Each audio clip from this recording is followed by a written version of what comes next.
100% saved. Ooh woo. Alright, and the results of the poll were 100% vote for short story, which means you folks are going to be diving in today to the Ballad of Jack Danielson. An incredible piece of work, one of my first pieces of work from 8 years ago that I wrote for a different competition on the Nuzlocke forums. I was not participating though. I was a sponsor, I was just a viewer, but I wrote a full-ass fucking short story along with it because I am insane.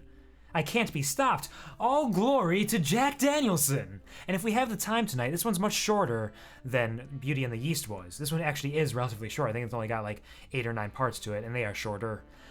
If we get through that, there are some other alternate universe short stories that feature Jack Danielson that I can read as well. I wrote in those same short stories too, Lamau, it's true. Beazle is featured in these in some way. So, now we have the Ballad of Jack Danielson, beginning with Chapter 1. Only the beginning. We went on writing adventures, it's true. Just some background here for this. The sponsor stories, I kind of tied it in with a couple other people. There was Beazle and Red. Red wanted to start a bar in his story, so he started that up. He's the owner of the bar. He's got some people set up. Beazle had a character named Basilio the bartender who tended bar there. And so I wrote them into my story a little bit. I confirmed with them that they were okay with what I was writing.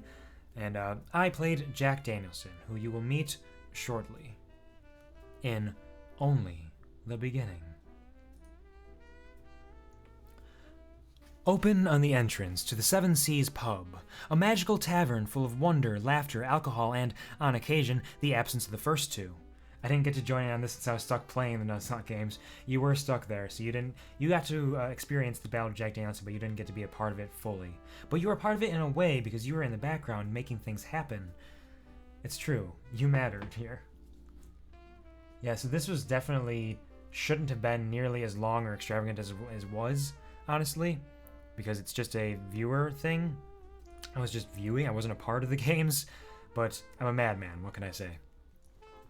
So once again, open on the entrance to the Seven Seas pub, a magical tavern full of wonder, laughter, alcohol, and, on occasion, the absence of the first two. Beyond the doors lies extravagance beyond belief, and a bar. Mostly a bar. In the main room of the pub, a hand comes into view, cradling 2 coins with the utmost care. It nonchalantly brings them up to bear down upon a slot in the gaudy, flashing, automated marvel resting in front of the man to whom the hand belongs. The sleek coins slide betwixt the man's rough fingers, inserting themselves, one after the other, into the gaping maw of the appliance that lay before the man. The soft clink of coin hitting coin could be heard from the depths of the machine. A finger protruding from the hand previously featured in the story steadily brought itself toward the glistening face of the appliance, poking at it with a determined fervor until a buzzing can be heard, stemming from inside the machine. Still better plot than the Nuzlocke games actually had. Yeah, I went there. Damn, Maddie. You throwing shade. That being said, I agree. The Ballad of Jack Danielson is a masterpiece.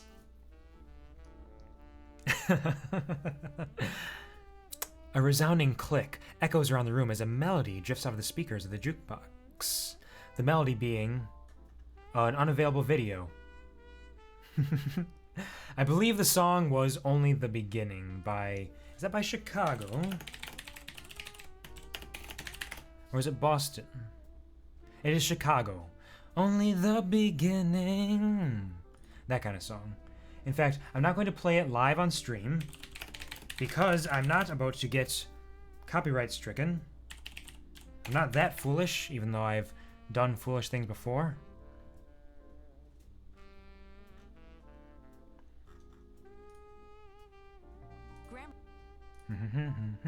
But I will, for fun, link it in chat.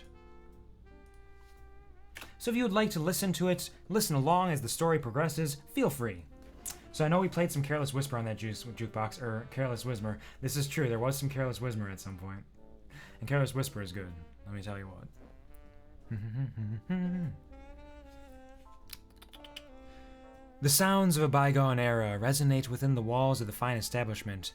The hand moves away as the man it belongs to spins on his heel with the grace of a toddler who had fallen on his face one time too many. He strides toward his place at the bar, stumbling but thrice upon the way, and drops himself as a sack of potatoes into a seat. He reaches toward the tall glass of whiskey that is beckoning towards him. You know what? We are good friends. You're my man. We should open a bar together and call her Puzzles. The man allows his right eyebrow to amble its way up his forehead as a look of accomplishment and pride shines out of his ragged face, and he takes a healthy sip of his whiskey. Basilio, the bartender, responds. Why would the bar be called Puzzles, sir? A gleam of mischief in his eye, the man responds. That, my fine tarbender, is the puzzle. Basilio looks up from meticulously cleaning a glass to intone. Well, Mr. Danielson, This is Jack to you, Basilio. This is Jack.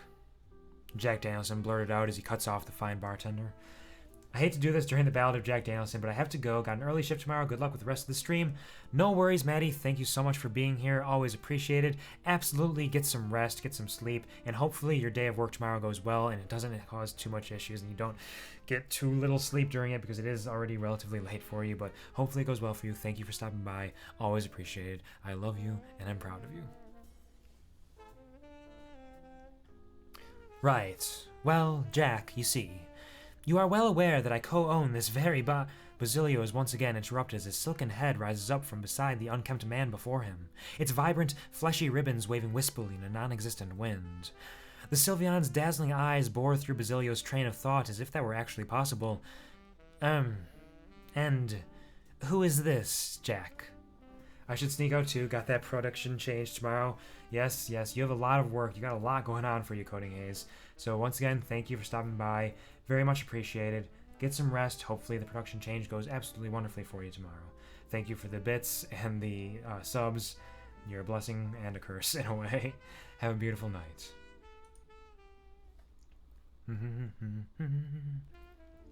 Talk to you later, man. For sure.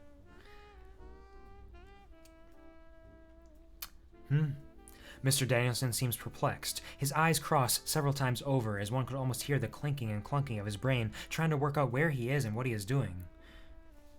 Oh, her. That's Sylveon. His name's, Puzzles. Jack smiles and downs the remainder of his glass. Rest well, you are all wonderful. The curse thing is, I assume, something we've talked about before, which is funny then. Also see a snake. A curse could be a lot of different things, but yeah, there's some funniness there. Night-night, good luck, absolutely. So for those of you who are unfamiliar with Pokemon, perhaps, let me just pop up an image of Sylveon here. This is what a Sylveon is. Adorable, cute, lovely, flesh ribbons because they're connected directly to their body. Who knows? But that is what Puzzles is in the story. Just so you know. Just so you are fully aware of what we're dealing with here. Right. She's a beaut, Jack. Basilio returns to washing the bar glasses, which he loves so dearly. Your favorite evolution, right? It may, in fact, be. It is one of my favorite Pokemon. I just love the color scheme of it and the design, and the fairy typing is always fun because it's something new and fresh, and it's very special. So yeah, probably my favorite evolution. Yeah. I love a lot of them, but yeah, that one's probably my favorite. We will do that favorite Pokemon thing at some point as well, like I mentioned at the... I don't know if that was the last Stream of Consciousness, or if that was at the reading of... That may have been at the reading of Beauty and the Beast, but I'll absolutely do that at some point as well, because that'll be fun. But for now, we will continue with the Ballad of Jack Danielson, and see how this goes. As you can see, these are much shorter than Beauty and the East was, so it should be relatively easy to get through them, hopefully in one night without staying up the entire night. Jack's face shines with pride once more. I've had her for years. Unexpectedly and without explanation, Jack's drunken slurring has disappeared. Jack cracks a smile so large that one might worry that his head itself may split in two. Croons Basilio, as he makes it impossible to discern whether he is paying attention or not. He is good. The muffled sound of the television draws the attention of Daniel Jackson like a moth to a flame. His eyes widen and he attempts to take yet another mouthful from his glass, only to find it empty. Odd. I wonder, where oh where has my whiskey drink gone? Nuzlocke games, her. Jackson's eyes shoot back towards the television screen as a cog falls into place in his thoughts' metaphorical inner clockwork mechanisms. Nuzlocke games. Sponsor, I must! Fumbling blindly for his wallet as his eyes remain glued to the screen, he pants like an excited puppy. Ooh. Jack's gaze alights on his near-empty wallet as his heart drops into the depths of his chest. Damn. That's my booze money. All of his money is booze money. His excitement waning, Mr. Jack Danielson turns away from the television in shame, not wanting the reporters to see him like this. It is as he does this that his eyes fall upon his salvation, an epiphany ringing out in the cavernous expanses of his mind. Petty theft. His future established, Jack smiles broadly once again. It's really a wonder that his face isn't marked by the pattering of 1,000 birds' tiny toes. Danielson Jackman downs his long-gone drink once more before, stealthily like an elephantine one-man band, he flops onto the floor in front of another patron. The woman nearly jumps out of her ostentatious garments at the sudden appearance of this disheveled Mr. Danielson at her feet. My apologies, ma'am. Can't seem to find my feet. Jack painstakingly lurches to his feet, brushing off the imagined dust. The pub owner, Romario, and his brother, the previously conversed with Basilio, keep it in immaculate condition. From his shabby overcoat. Whoa now! Jack yelps out, startling the woman once more. There they are, right where I left them, at the base of my legs. The woman, holding a hand to her chest as her heart played a drum solo against her ribcage, raked Mr. Danielson with a glare that could shame the very sun. My apologies again, ma'am. Jack bowed and backed away, taking care not to trip over his feet in a repeat performance. Slumping back into his seat at the bar, Jack sighs heavily, all too willing to accept his defeat and drown his sorrows in another glass of whiskey. Jack feels a nudging at his leg. Huh? What is it, girl? Jack reaches down and brushes the top of Puzzle's head. His hand pauses when his eyes spy a plastique card that is in no way explosive, nor just a convenient spelling error. Is that... Good Puzzles! A hint of a smile brushes Puzzle's muzzle as Jackie Dan swiftly snatches the card. He pulls out a handheld banking computer that this drunken hobo conveniently has in his possession and swipes the card, jabbing the screen as quickly as his blurred vision and impaired muscle coordination will allow. Marvelous. Simply, that's good. It's really nice. Unperturbed by the sudden reappearance of his slur, Jack hands the credit card back to Puzzles to return to the unsuspecting maiden. Now it's time to sponsor.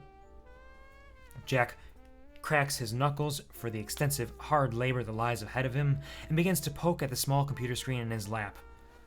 Best sponsor. Berries. So, a little bit of background here that I don't think I mentioned. The Nuzlocke games in which this takes place are a game series for Nuzlocke that is kind of in reference to the Hunger Games, so a lot of it works out in that way, that there are sponsors, and there's the people who they are sponsoring in the games themselves. So I am being a sponsor here, and I am providing items and gifts to the people playing in the games. I'm sponsoring the tributes, as it were. So, he is sponsoring them with berries, it seems. Also, the credit card is a joke because your money in the game is called credits. It's pure comedy. Really funny, trust me. So, TLDR, the plot for this. We're introduced to Jack Danielson, the hardy, drunken regular of the Seven Seas pub with the questionable living arrangements. The pub is owned by one Romario, and the bar is tended by a Mr. Basilio. Jack has a Sylveon, who we may assume was his starter, and an inherent lack of funds. He resorts to petty theft of the patrons of the bar in order to continue his drinking habits and sponsor his lovely tributes in the Nuzlocke games. Absolutely beautiful. Thank you. Yeah, this is 8 years ago writing from Kuvar here. And this is me donating a bunch of random shit to people. I just gave a bunch of berries and useless items to them, to everybody. If my calculations are correct, the total for these purchases would equal 4,500Y, leaving me with 1,500Y. Note, because bounties are being placed and some tributes are getting items that are more useful than others, and some tributes haven't even posted plot yet, or even began the game, I'd like to point out that much of my sponsoring is random. My character is a drunk, what do you expect? It's nothing personal, I repeat, nothing personal. Enjoy your games, and may my sponsorship favor you in the future if it hasn't done so already, which is the most likely case. I realize this won't stop anybody, but it's all in good fun. Cheers. Character key. We have Jack Danielson, the lovable drunk with a penchant for petty theft and odd sponsoring methods. We have Puzzles. Jack's trusty companion is Sylvian, whom he has raised from an Eevee, has a knack for mischief but a heart of gold. Stolen gold. Basilio, the humble bartender of the Seven Seas pub, holds his bar glasses very near and dear to his heart. And Romario, the owner of the Seven Seas pub. And now we go to the history, where we go to Chapter 2, which is not properly, this is a different forum here. They transferred over to a new forum, but clearly here, the links that I linked to did not transfer over, which makes sense. I could dig through the new forum to find each one and make it a little bit easier and more accurate, but that would take a while, because there's like 100 some pages there, so I'm just going to stick with these links, I guess. That's fine. It's fine, right? It's fine. Alright. And now, we will read Chapter 2, Enter Mufasa. A heavy pressure, suffocating darkness, head pounding, silence smothering. The whispers of a night past drifting through the void. Darkness. Lifting. Birdsong, piercing through the silence. Head, still pounding. Mouth, parched. Eyes opening, slowly. Lids, heavy. Body, weak. Pressure, persists. Mr. Jack Danielson, resident drunk and drunk resident of the Seven Seas pub, has awoken from his alcohol-induced slumber on the floor of his home that's not a home. He is befuddled with his state, the last event remembered being that of downing a boot of whiskey.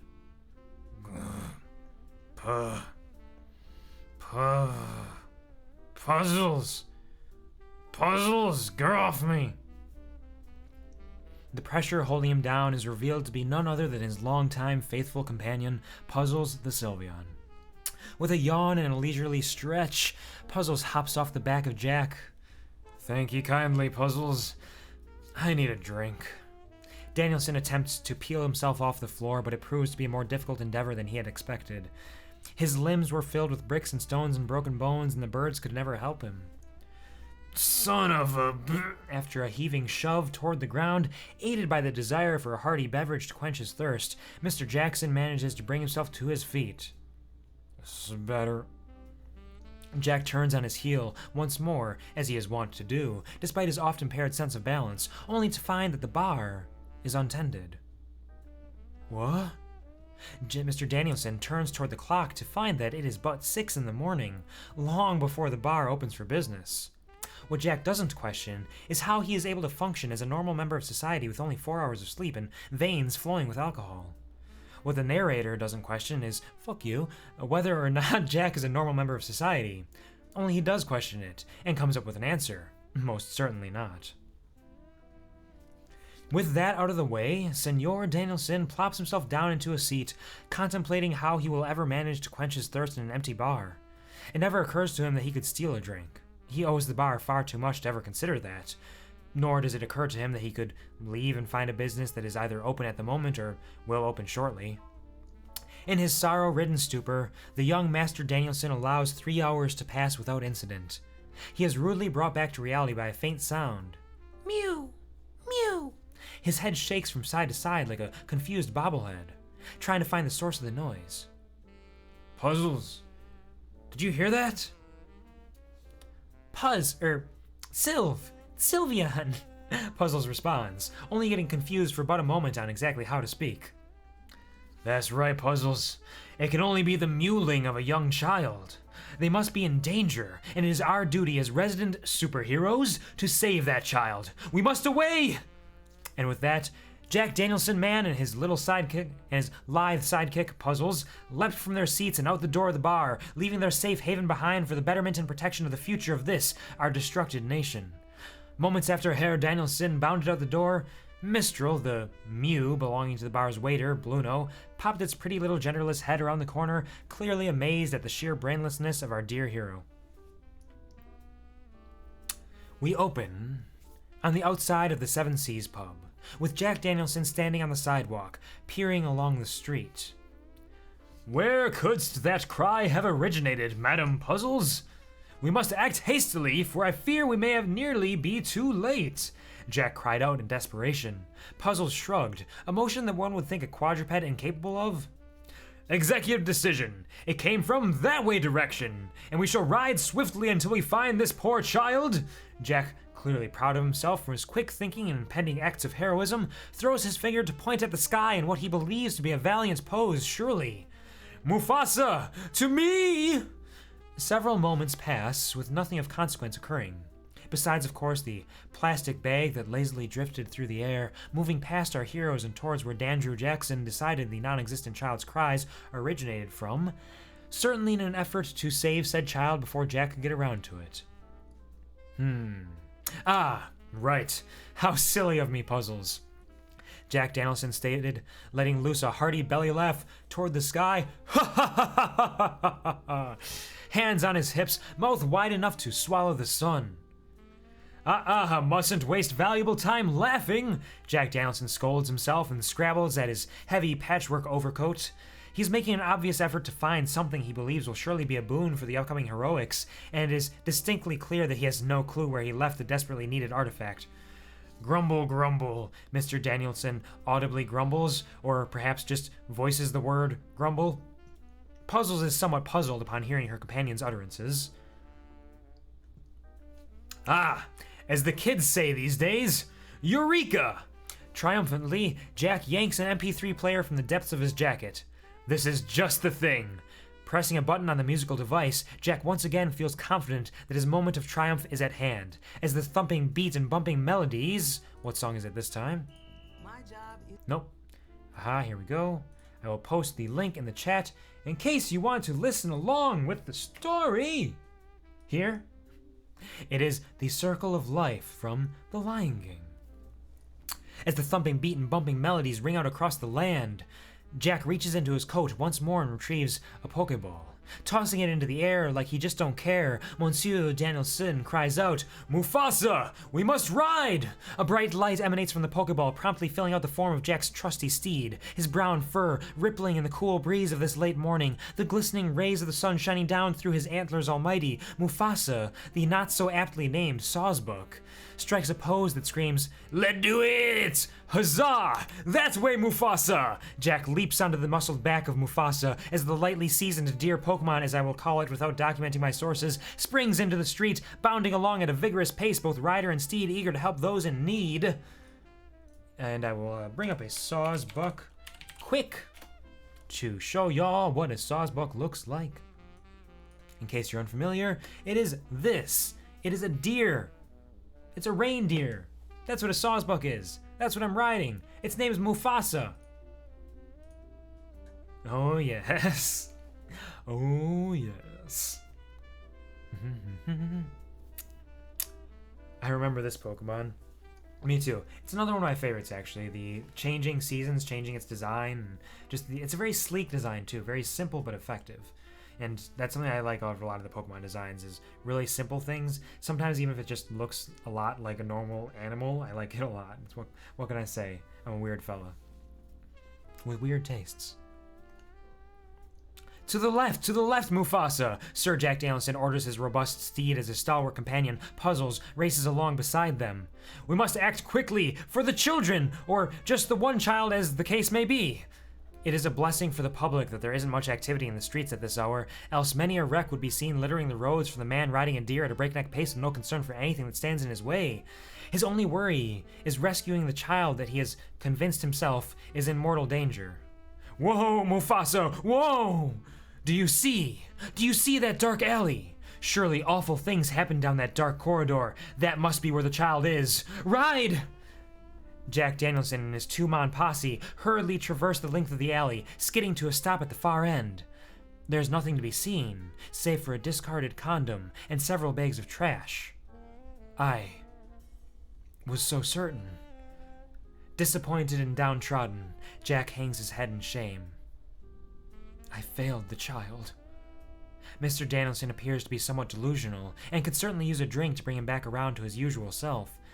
Just as Jack was ready to turn back, he heard a sound that could only be described as the mewling of a small child. His ears perked up and a tentative grin began to spread across his face. All is not lost! Ya, Mufasa! Jack Danielson clicked his heels against the flanks of his noble steed, urging it forward post-haste. Come, Puzzles, double quick! There's probably no time to lose! Puzzles yips her agreement as she prances along beside the man and his deer. Turning the corner, Mr. Jack Danielson came upon the assumed elicitor of his grand journey this fine morning. Ho, young child! What aid do ye seek? Danielson called out towards the child in what he surely assumed was an authoritative, gallant voice. They call it hydration, not low-dration. Drink. Thank you for the hydration, Mimi. Much appreciated. Delicious. With as much reading as I'm doing, hydration is always good to have. It's always good to have on hand. Drink. Hearts. Thank you very much. Thank you very much. The child looked up in surprise at the abrupt appearance of a scruffy man mounted atop a glorious deer. Control S, please, hermano. I will save you. And I will save this, too. Here, watch this, watch this. I got this, I got this. Hold on. And it's hearts from Shay as well. Thank you very much, Shay. I'm going to save this, copy, and bring up a notepad document. And here we go. Paste, file, save, Control S. Oh, snakes don't really need saving. And I will save you. And this will, in fact, be the last savior of the evening for this. You, my dear brother, mi hermano del alma. Te amo, mi hermano del alma. Hold on. Let me save you. I got this. I'm going to do something.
Alright.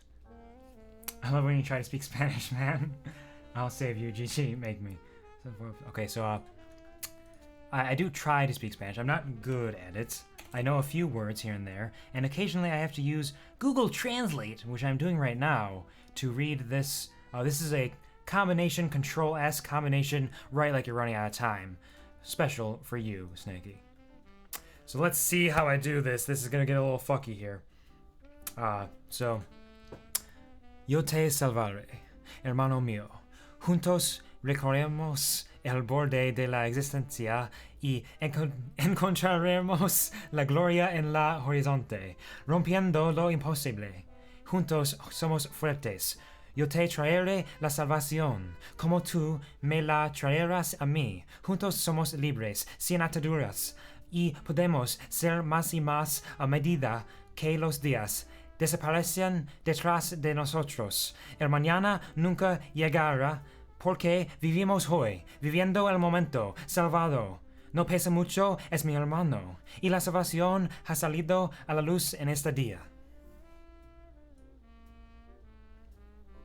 So, for those who do not speak Spanish or who cannot understand the Spanish that I am trying to speak, what I said was, I will save you, my brother. Together we will ride the edge of existence and find glory at the horizon, breaking through the impossible. Together we are strong. I will bring you salvation as you will bring to me. Together we are free, untethered, and we can be more and more as the days disappear behind us. Tomorrow will never come because we are living in today, living in the moment, saved. He ain't heavy, he's my brother, and salvation has come to light on this day.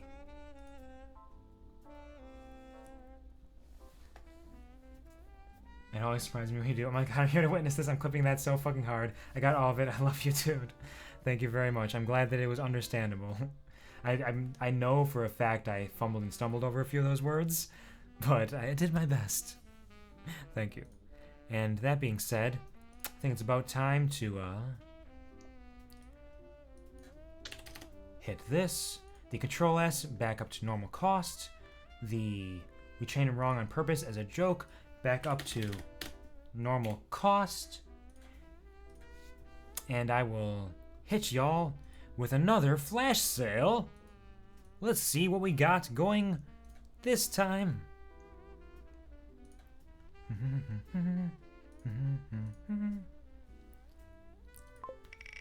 And we will spin the wheel and see what we get. We trained him wrong on purpose as a joke. This is not going to be one that anybody can actually get. It's going to be too expensive no matter what, and it doesn't make sense right now. I'm going to spin it again. Oh, Puggle! You're my hero. Get it? Oh, Puggle, thank you for joining the QuvarTV, but harder this time, with money. This is a bad gift to use. New phone, who dis? Thank you, Puggle, for subscribing again. You're a sweetheart. How are you doing this evening? I hope you're having a beautiful time. Oh fuck, it begins again. Yo, welcome Puggle. Yo, it's Puggle! Yep, welcome, welcome. You've missed quite the stream so far. I've done a lot of wild and crazy things. I spent like 20 minutes trying to make myself sneeze, and eventually I did it. Ding dong, hello. Ashy Crixiag has joined the QuvarTV. There's no turning back. You're mine now. Hello, Ash. I hope you enjoy your time here on the QuvarTV show. One day my username will be legible. Ashy Crixiag. What do you like to be called? Do you like to be called Ash? Welcome, of course. I hope you're having a beautiful evening. We've been doing a lot of things tonight. We've been doing a lot of wild and crazy things. Yo, Ash is one of my siblings. Really? Snake told me to come visit. Well, that's lovely. Thank you, Snake, for advertising for the QuvarTV show.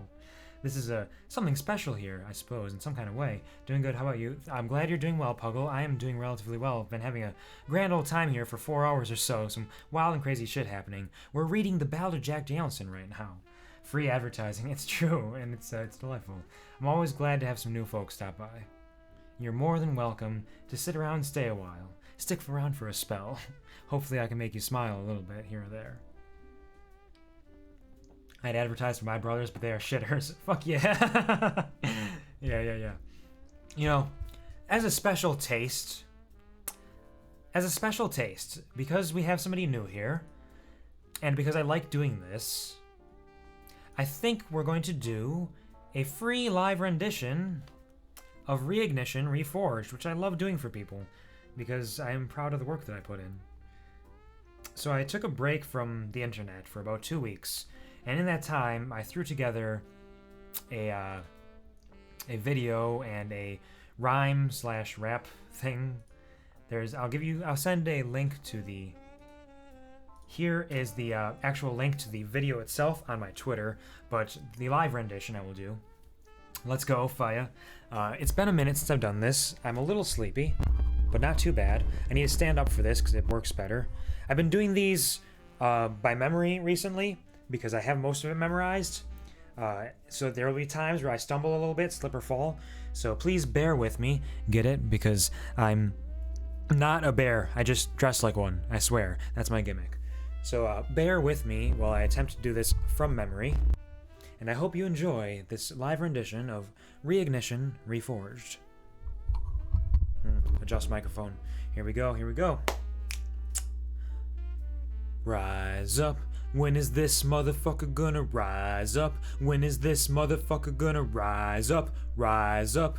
Rise up, rise up. Hey yo, it's me, I'm back, coming at you. The returns, this arguable rap I never learned. Is it a rap? It's just rhymes, just spoken poetry time. Just me flopping on the page, spilling thoughts for days, whenever drivel I've got on my mind. They call this the remix to ignition, but now I'm just messing. I'm testing your ability to see past my silly soliloquies. This is the reignition of my passion's fire, the reforging of my desire to be me with my everything. Hello, it's me, Kuvar, MC. Is that main character a master of ceremonies? How many questions will I ask through the course of these? This isn't the shit you want to hear. I've been gone for a minute, and it's quite clear through the haze of my adrenaline and my days of silence have diminished my presence as a designated fuck.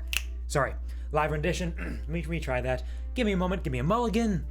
This isn't the shit you want to hear. I've been gone for a minute, and it's quite clear through the haze of my adrenaline and my days of silence have diminished my presence as a designated denizen of this interesting, introspective internet collective. My silence, transience, the misplaced happenstance, my desire to try this, London stuff by coming back with violence, metaphorically. But I don't lead you on with this preamble any longer. I mean, it's probably not true because I'm a rambler or gambler, I don't know if you can handle more. But here it goes. 1, 2, 3, 4. You know my soul still burns even for a moment, a minute may diminish a little teensy bit with the flame still lit in it. No tears or fears can dose my passion. This is my career, and Kuvar is in fashion. Or at least it's known by a handful of folks who hand me their love, build me up, offer support. Goddamn, you know it's a comfort. Having their eyes on me, know that I'm seen, that's you. I choose meaning. Soon as the blaze got watered down to a flame, a spark, it doesn't matter, rains will claim that part of my soul. I may have weakened a little bit, I've taken my time and I'm back.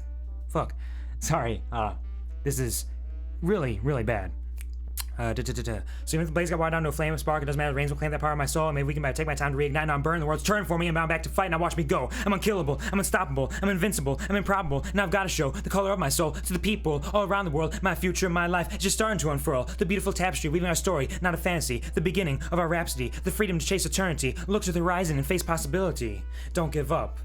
Never give up. My spirit was tattered, maybe a little bit shattered, but contrary to what my mysterious disappearance would have you believe, I started gathering broken pieces near immediately. Started placing them in position one by one, reforming my heart, the reforging had begun. The cracks between fragments lighting up, glowing bright enough to blind. Future so bright, I got wear shades, no time to rewind. We marching, wading through the marsh and the mire, finding what can inspire to keep trudging forward. That determination and drive to stay alive and keep fighting forward. The hammer comes down, beating a symphony on my heart. A part of the process, white hot shards melding together, beaten, smelted, welded. I didn't look up blacksmithing, how does this work? I move on with a bunch of silly words to distract you from this messy verse. Tomorrow I can borrow a lick of the star, the tricks you inflicts into the past, better bust your ass to the lighting, moving fast and furious, no matter how blast and curious you seek meaning in this, but the series of words just absurd and thrown together as a diversion, a rhyming incursion, a brand new version of rambling tangents, no reason or sampling of seeming like I got something to say, I'm just whiling away and rhyme after another, and brother, let me tell you, some of those smothering sign pokes fingers in my mind, eyes around the corner, I'm scream bloody murder, because I've really got to end this before I send this out as a nonsense chorus and this welcome back rap, check it, I've snapped. The hammer taps, one final time before it naps, and falls to the ground with a pound, and look around, how lucky I am to be alive right now. Reforged, and how? They call me the Iron Man because I got lights coming out of my hands, but wait, that's stupid. It's just because I'm resilient and brilliant, determined to make all this permanent. My feet on the pavement, and I ain't stopping yet, the bitch is back. Now I'm bigger, better, stronger than ever, braver and faster, maybe a right bastard, I'm a prick, but sometimes my rhymes at least can be a little slick. Maybe this time it'll stick. Too much rock for one hand. Now I'll turn it down a little perhaps, and slip back into the old-fashioned manner of speaking that I lost to the reaping on a quick and pace. I'm headed for space! The stars, scattered across the night sky, a smattering of brilliant lights watching me like shining eyes. They're sizing me up, measuring my worth. I feel the weight of the universe on my shoulders. But I rise up. Yeah, this motherfucker's rising up. Standing resolute, planting my feet, rooting myself in this field. The sunflowers are real. I know this. I feel it. Determination emblazoned in my eyes. The blazing rise of the flaming tides of my passionate cries to the boundless skies. The sunrise breaks the horizon. Washes away the piercing gaze of the stars and leaves clarity. I'm not scared to be. This is home. And I'm not gonna live here alone. You belong here too. You know it is true. The world belongs to you. The sun and the moon, they are yours for the taking. Just reach out, touch faith, yeah. Take a chance. And dance the dance of life with me. Embrace eternity. Accept forever. And always remember that I love you. And I'm proud of you. Have a beautiful life. Reignition. Reforged. So yeah, that was probably my worst rendition yet. I stumbled and fumbled a bunch. I absolutely fucked that one up, but you get the idea of it. I can do better, I know I can, so I'm not entirely satisfied with that, but it is what it is. What's not a bear? I've been lied to all these years. Oh, very good. Head pats. Cheers, thank you. You're killing it, baby. Thank you. Need more cheer, light emotes. They call it hydration, not low-dration. Drink. Thank you for the hydration, Snaky. Want a snake? Yeah. God damn, I love this part. We gotta give a sick beat on top of this. He has one. This is just the acapella and of his version, of memory version. Oh, let's get physical, physical. Yo, did good. Now it's time for squats for fucking up. You're right, I gotta do squats. I fucked up. All right, here we go. Here we go, here we go. 1, 2. Gotta look at my ass in the mirror, make sure my form's good. 3, there we go. 4, 5, 6, 7. He do got an ass though.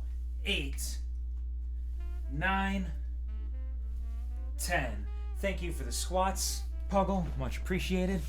Get it. Get it. Here. That is... Oh, that's it. That's the one I did.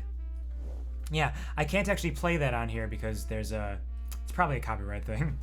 But yeah. I honestly feel... Like, this might just be me, but I feel like the live versions have a little bit more to them. When I don't fuck up, they have a little more volume to them, a little more intensity sometimes. I think the recording is decent. It's got some good stuff going on. It's got the imagery going on for it. The imagery adds a decent amount, I think, and the timing and the music helps a bit. But there's something about the acapella version that I always appreciate. It reminds me of when I was walking around at work through the halls of the honey factory, which I work at, and just kind of spouting it off every once in a while, which is how I got it memorized, was just kind of going over it over and over. And being there, it has incredible... it's like an amphitheater in a way. It's very large spaces with tall ceilings, and so I could really push it out there and get the sound out. So I could just walk around like, hey, yo, it's me, I'm back, coming at you. Oh, fuck. Hey, yo, it's me, I'm back, coming at you. The returns is arguable rap. I never learned as a rap, it's just rhymes, spoken poetry time. Just me flopping on the page, spilling thoughts for days when I drivel I've got on my mind. They call this the remix to ignition, but now I'm just messing. I'm testing your ability to see past my silly soliloquies. This is the reignition of my passion's fire, the reforging of my desire to be me with my everything. Hello, it's me, Kuvar, MC. Is that main character, master of ceremonies? How many questions will I ask through the course of these? But this isn't the shit you want to hear me go on for a minute. It's quite clear through the haze of my adrenaline, my days of silence have diminished. My presence is designated denizen of this interesting introspective internet collective. My silence, transients, misplaced happenstance, my desire to try this silence, my calling of the violence, metaphorically. But you know, yeah, that kind of thing. And I really practiced a lot for the Tomorrow Can Borrow part, because there's obviously a lot going on in there. And I'm glad that I kind of nailed that during this rendition, because I fucked up in so many other parts where I shouldn't have. So I'm glad that I did that one well. It's always a part that takes a little bit of effort because there's just so many words. So that part, and then I've told this story a few times, but when I write things, I don't often edit or revise them because I tend to just add more to them and just change things slightly. So originally the one line was, it's quite clear that my silence has diminished my presence as a denizen of this internet collective. And then I added to it because I'm an idiot, I'm a madman, and it became, it's quite clear through the haze of my adrenaline, my days of silence have diminished my presence as a designated denizen of this interesting introspective internet collective, because I just kept adding words to it. And I think the Tomorrow Can Borrow part was added on because I wanted to have a nonsense chunk where I just rhyme a bunch. So Tomorrow Can Borrow, look at the star that tricks you and flicks you into the past, but rust your ass to letting you moving fast and furious, no matter how blast, curious to seek meaning in this. With a series of words just absurd and thrown together as a diversion, a rhyming incursion, a brand new version of rambling tangents, the reason or sampling of seeming, like about something the same as while and waving rhyme to another. And brother, let me tell you, some of there's something exciting experience in my mind's out around the corner. I'm screaming bloody murder because it really got ends before I send so it's not course to walk back rap. Check it out, snapped. That kind of thing. Baja Blast. Yes, of course. And then my favorite line from there is actually the one where I'm reforging the heart, because it's a series of rhymes that kind of flow together. It kind of comes and goes and ebbs and flows, and like it's one after the other, and they're all like interchangeable, interconnected in that kind of way. So it's the cracks between fragments lighten up, glowing bright enough to blind. Future so bright, gotta wear shades. When time to rewind, we march and wading through the marsh and the mire, find what can inspire, keep charging forward. That determination, drive to stay alive, keep fighting forward. That whole thing, I like that part, especially the cracks between fragments lighten up, glowing bright enough to blind. Future so bright, we gotta wear shades. And time to rewind, we march and wading through the marsh and the mire. It's just a lot of stuff. I really like that one. It's good. Can we drink Baja Blast together someday like this, brother? Hold on. You know it, absolutely. I can imagine it now. It's gonna be so lovely. Just you and me, arms intercrossed, drinking that Baja Blast. Baja? It's not like I want to drink Baja Blast with you or anything, Baja. 100%. Fuck yeah, baby. So yeah, that's the way I've been introducing myself to new people who stop by. Has been like, you know what, maybe I do. I'm like, you know what, I wrote this whole like rap/poetry thing. That's a good way to get across some of who I am to new people, to get them an idea of whether or not they want to stick around for me to read things that I wrote in quick succession in some kind of way. And people seem to enjoy it. I'm a man who writes in a lot of ways. And these stream of consciousness streams are pretty wild and crazy, and a lot of stuff happens in them. But that's part of it. And right now I'm reading a short story here. That's kind of fun in a way. So I will take this opportunity, I think. Once again, welcome, Ash. You are more than welcome here. Thank you, Snake, for spreading the good word, I suppose, in some kind of way. I will continue reading the Ballad of Jack Danielson. Salute.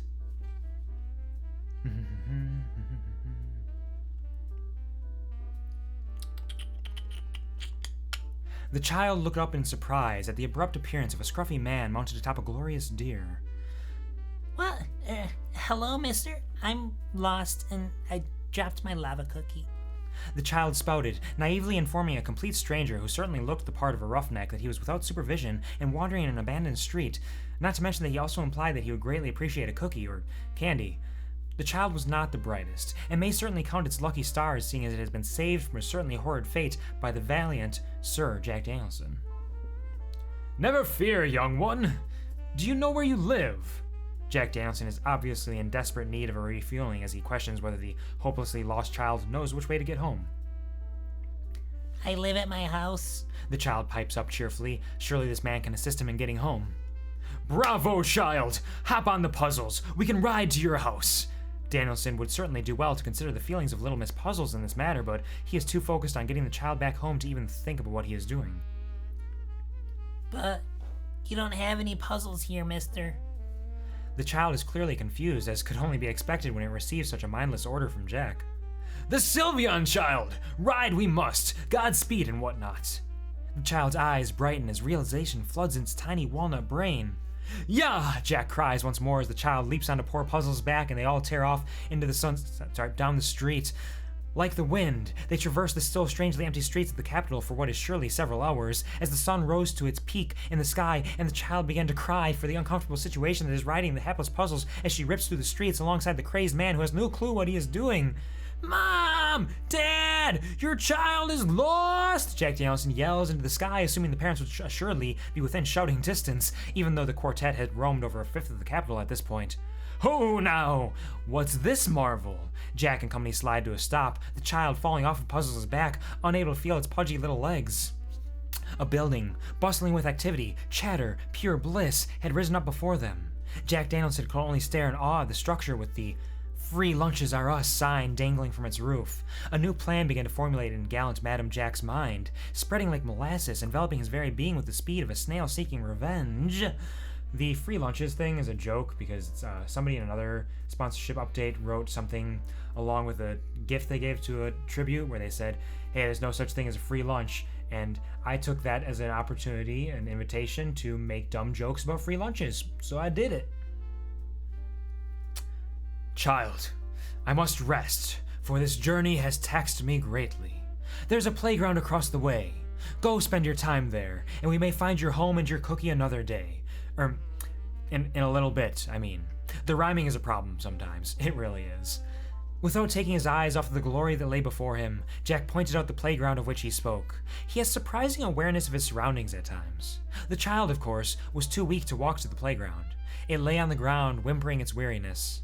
Puzzles took it upon herself to aid the young child to its temporary oasis, grasping the child's collar with her mouth and dragging it across the still bizarrely empty street and into the soft wood chips that littered the park's playing field. Puzzles dropped the young child on the ground and cheerfully pranced back towards Jack Danielson, who had begun to approach the restaurant. Hail, waiterman! What say you we get a table and an explanation for this fine dining experience? Jack Danielson cried out heartily. Well, sir, you may sit over there at the maple table, assuming you'd like your Pokemon to dine with you. The waiterman pointed toward a wide table with a few chairs and open space enough for large Pokemon such as the majestic Mufasa to eat alongside its companions. And this is Free Lunches Are Us. We offer free lunches to all who come here. We are funded by a wealthy couple who... Silence, waiterman! I need not hear any more. You had me at free lunches. Jack Danielson leaps from Mufasa's rippling back and takes great strides toward the table, his Pokemon skipping merrily behind him. Jack plops himself down into one of the chairs lining the table, with pretty little Puzzles hopping into one beside him and mighty Mufasa standing across from them. Today, we feast, gentlemen and lady, Mr. Danielson roared in triumph to his compatriots, and feast they did as the child lay on the wood chips of the playground across the way. On this day, there was such a thing as a free lunch. To be continued. TLDR. Plot. Jack Danielson awakes early in the morning with a massive hangover. Sadly, the bar is closed, so he is unable to procure nourishment. He sits in sadness until he hears what he assumed to be the crying of a wrong child from the outside, but is really only the cries of Mistral, the resident Mew of the bar. We are introduced to Jack's sawsbuck, Mufasa, and watch as they scour the capital streets for the child. Amazingly, they actually happen upon a child in need of help. Said child is lost and has misplaced its lava cookie.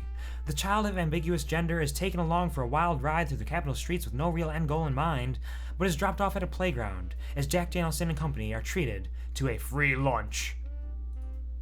Sponsorship. None. What do you mean you made a gigantic sponsor plot and aren't making any sponsorships? It's so long and pointless, and it isn't even entertaining. What are you thinking? Sorry. Character key. These all stay the same. We got Jack Danielson, the lovable drunk with a penchant for petty theft and odd sponsoring methods. Has a tendency to get into all sorts of shenanigans. Puzzles, Jack's faithful companion is Sylveon, whom he had raised from an Eevee, has a knack for mischief but a heart of gold. Stolen gold. Mufasa, Jack's noble steed, a sawsbuck of royal and tenacious heritage, most definitely not African. Mufasa, you know, the whole thing. Basilio, the humble bartender and co-owner of the Seven Seas Pub, holds his bar glasses very near and dear to his heart, and Romario, the owner and financial manager of the Seven Seas Pub. And now we can move on. No, leave me alone. Where is it? Stop, hold on. Here we go. Snake, especially, as you may have noticed, the writing style for this is very different compared to Beauty and the East. I'm not consistent. I just kind of go with whatever feels right. So this one's actually a little more akin to an actual story in a way, whereas Beauty and the East was like all just Brad's monologue the entire way through, along with the images. So a lot of things are inconsistent here, but this one also has a lot of fourth wall breaking, more than Beauty and the East even did, honestly, with the way that it does it, but it's something different. It is, but I love it. I honestly love your writing style. All of the writing styles I have, they're very strange. My voice always rings true in some kind of way, but it's not consistent. And your way of reading is also majestic. Well, thank you. Give it to me, baby. I'm glad you're enjoying it. As always.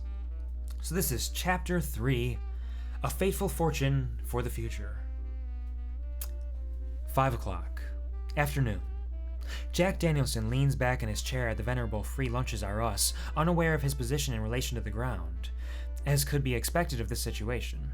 Mr. Danielson leans too far back and begins a tumble the likes of which surely hadn't been seen for millennia. Time freezes for Jack as his body lurches toward the ground below him. However, it thawed much too quickly for his life to flash before his eyes or anything else of that nature to occur. Mr. Jack Danielson crashes into the cobblestone floor with the force of a meteorite embracing its mother after a long summer away at camp. The impact pushes a guttural noise from the depths of Jack Danielson's very soul. Jack is a man of the present, however, and he quickly moves on from this horrid turn of events, forgetting it ever occurred and declining to question what he was doing on the ground.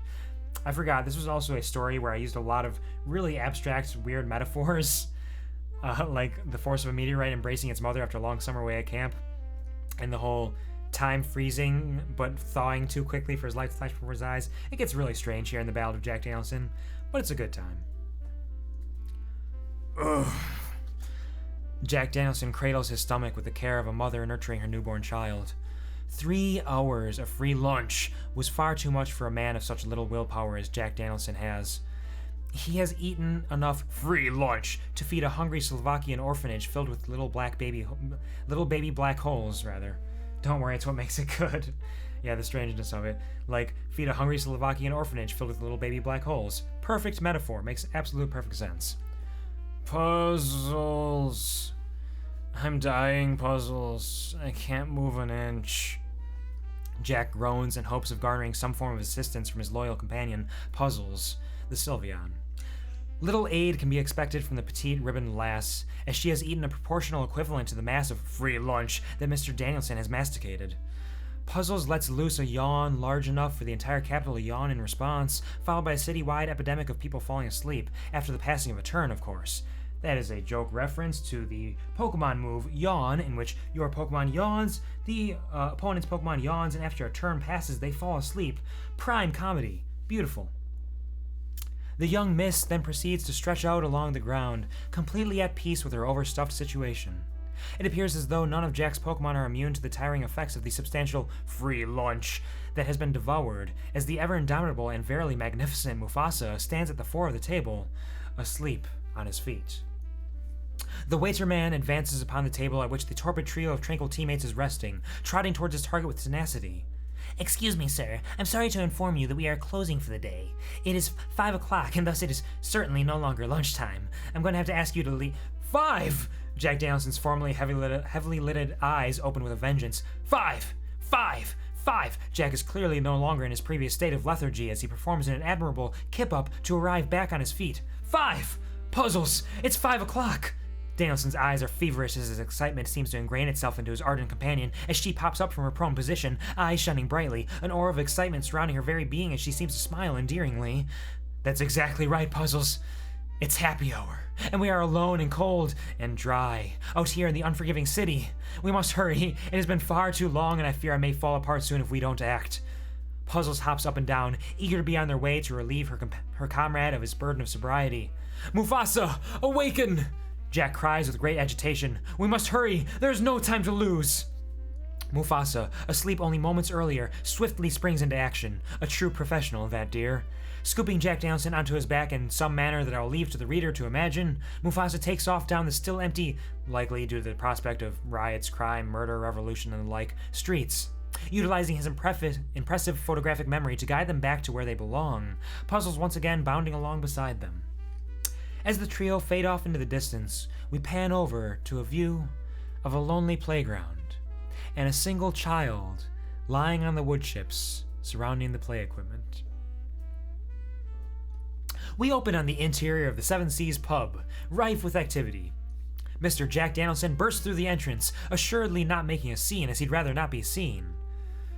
All these people taking up my drinking space, Jack grumbles out of the corner of his mouth as he begins to approach the bar. No, this ain't right. The atmosphere is all wrong for this grand refueling event. Jack nods in zealous agreement with himself and spins on his heel, tripping over his untied bootlace and dropping to his knees. Content with the fact that he didn't land on his face and making the assumption that that meant it was a smooth transition, Danielson nods to himself once more and ties his bootlaces tight with the ferocity of a lion who had just found out that its best friend had slept with his mother and on top of that had stolen his favorite record. Standing up in his freshly tied boots, Jack nods to himself once again. Anybody watching these events may very well think that the scruffy-looking man has some sort of psychological trauma or condition that causes him to have an impaired sense of balance and a nervous tic. Nodding to himself once more, just to be sure, Jack makes his way to the jukebox. Need to set the mood. Get some good drinking music going. Daniel Jackson pries open his shabby pants pocket and retrieves a duo of coins in near mint condition, aside from the multitude of scratches and nicks and the faded coloring, along with the dirt caking nearly their entire being.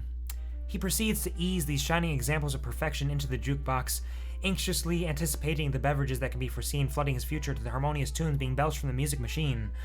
Jacksonville hastily selects his choice of song to drink to on this given day, twirling on his heel and practically prancing his way back to the bar as the tune begins to emanate from the jukebox. What tune we got? Hit me with it. Video unavailable. Ah, of course. Here we go, hold on. I will link this in the chat in case you want to listen along. Please write a book, please. I'll pre-order it. I think that I'm much better in small doses, and I don't know if I have the ideas for a full book, but I have thought about that in the past, and I really appreciate your vote of confidence, and if I ever do, you will be the first to know. But this is the song that he plays on the jukebox here. Daniels McJackson settles himself into a seat at the bar and calls out to the savvy bartender Basilio. I'll take 2 gallons of whiskey, 1 bourbon, 1 scotch, and 1 beer, please. Basilio gives the hopeless man a tentative smile before setting down the glass that he had been cleaning and going about filling drunk Danielson's order. All right, all of these are godly, thank you. Thank you very much. At the very least, I can write all of these things and bring them to twitch.com on QuvarTV for all you people, and I can continue to write good night tweets from time to time and voice tweets using voice tweets to share with the tens of people around the world who listen to me talk. After approximately an hour, Jack Danielson Chan has consumed his bourbon, his scotch, and his beer, along with around a third of one of the gallons of whiskey, which Basilio had poured into empty milk jugs as he knew Jack preferred for his gallons of whiskey. I'm feeling much better, Jack intoned to nobody in particular, except perhaps for spirited young Puzzles, perched on a chair adjacent to Jack, paws placed upon the seat back, observing the goings-on of the pub with a passionate inquisitiveness. Nuzlocke Games. Once again, Mr. Jack Danielson spins in his seat and gawks at the television, entranced as it explains that there will be 2 bouts between 4 tributes, 1 bout involving 2 tributes in each region. Betting. What was that? Puzzles. What it is, though? His slur perhaps more pronounced than ever before, Jack O'Lanternson could very well be speaking gibberish to the untrained ear, assuming one can train in understanding the drunken mumblings of an eternally inebriated man. Make money. Money. Make money. Money! Puzzles! Gambling. A spark of inspiration lights in Jack Danielson's eyes as he determines that he can make money off of betting on these battles. Truly groundbreaking stuff. Puzzles! No more petty theft. Jack is clearly pleased at the idea of perhaps not having to steal any more money from the patrons of the bar, though he would surely do it in a heartbeat if he deemed it necessary. Let's do it! Puzzles! Let's bet. Puzzles turns her head towards her compatriot, smiling with her eyes and yipping her approval of his decisions. Always and forever. Mr. Money, Jack Danielson, proceeds to pull out his convenient handheld computer-like device, or whatever it is, and begins to tap ferociously at it. Yeah. Yes. Jack pokes at the device for a questionable amount of time before Puzzles places her paw on top of his hand and admonishes him politely, taking care not to harm his feelings. Sylvian. Sylvian. Huh? Oh. You're right. Sorry, Puzzles. Mr. Computer Savvy, Jack Danielson, turns his computer-esque device on. After waiting a few minutes for it to boot up, he begins placing his bets. They're gonna win. I'm be rich. So the plot, TLDR. Jack Danielson, after spending 3 hours devouring a hearty free lunch, realizes that it is happy hour at the Seven Seas pub and rushes back to refuel his alcohol tank. After drinking a wee bit, the television announces that betting is open for the first 2 battles of the 3rd annual Nuzlocke Games. Jack places some bets. And I made the following bets: 1,700 on Charizard Noob and 1,600 on Tokyo Oranges, which I'm pretty sure, if I recall correctly, are the people who are not favored to win, and that's a lot of betting on them. I think I was wasting all my money. I'm brilliant at what I do. Genius, really. Character key. You all know who these characters are at this point. We don't have to read that right now. But now we have Chapter 4, Intermission at Heart. Gamer. Oh, geez. I cheated. Hold on, I can fix this. There we go. They call it gamer juice, not lamer juice. That's fucking right. Thanks for the gamer juice, Kuvar. Gamer. Oh, and some stretchies from Snake. Thank you very much.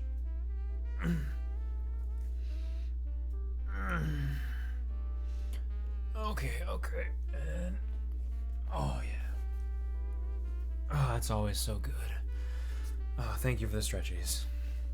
Oh, I love your little context drops. I feel like I have to add a little bit in there so that people understand, at least in some kind of way. It's not going to be obvious, of course, but it's something. It's a little bit of something. All right. This is Chapter 4, Intermission at Heart, which is an intermission at heart. It's a very short one. Fade in on what appears to be the interior of the Seven Seas pub. We seem to be at a low vantage point, the immaculate flooring dominating our field of view. Our vision is hazy, details dulled, sound muffled. And I link a song here that I'm pretty sure it doesn't exist as well. Oh no, it does. Okay. So here's the song that plays during this chapter. Songs and music are a big part of my life, so of course I've included them in this in some kind of way. So that is the song that is playing. We are desperately clinging to what seems to be an oddly sepia-toned milk jug. You know, if I'm doing this, I probably shouldn't be having, 'cause I'm pretty sure I have the background music playing as well. So I shouldn't be having that play while I'm linking songs. That seems ridiculous. That's absolutely ridiculous. What kind of person would do this?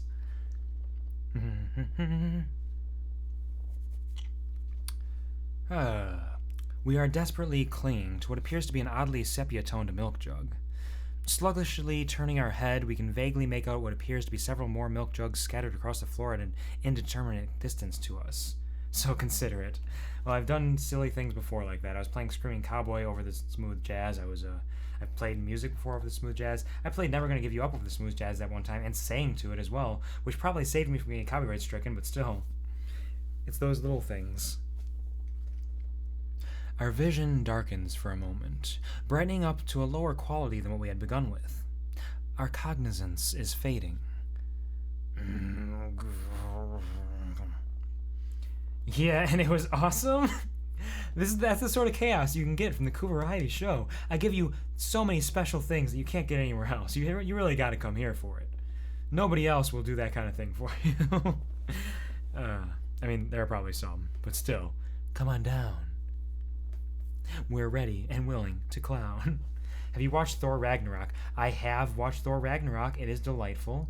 I love it. That movie is chaos. That movie is absolute chaos, and I loved it. I love that movie. I should watch it again someday. It's been a minute. It's been a minute since I watched that. Absolutely been a minute. And that's why you are. And it's one of the best in the MCU, and that's why you're so amazing. Your chaos, your humor, your style, your personality. I just love it all too much. Thank you very much, Nikki. I am so glad to have your support and your love. It means the world to me. Really, I can't get enough of it. Thank you. I always say this. This is something I've held true to. I've held true to the idea of it for years, and it's something that may be a little bit pessimistic in a way if you look at it in that kind of way, but I don't think I'll ever be a big name. I'll never have a huge following. I'll never have thousands of people, let alone hundreds even, possibly. But the people that stick around, the people that care about what I do and what I produce, that means more than any number that could be thrown at me. If I can have a niche audience, a small number of people who just actually care and actually enjoy what I'm doing, that means more than anything else that could happen. I don't need thousands of people. I don't need to be able to make a living off this. If I can, that would be fantastic. That'd be lovely. I'd love that. But I don't need that as long as I have you, all of you here with me, enjoying your time, enjoying what I'm doing, what I'm putting out there. I couldn't agree more, man. I love that. 1000%, of course. Absolutely. So what I'm saying is, I'm starting a cult. If you have some time, if you have some interest, you can sign this paperwork, sign away your life, and we'll just get working on that. We'll get my lawyers to take a look at it. You can join the cult of Quvar. It's going to be a fun time. A nice little family here.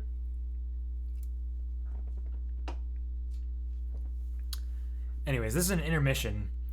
This is an intermission within an intermission at heart. This is wild and crazy. Who could believe it? Who could see it? Who can do it? Who can be it?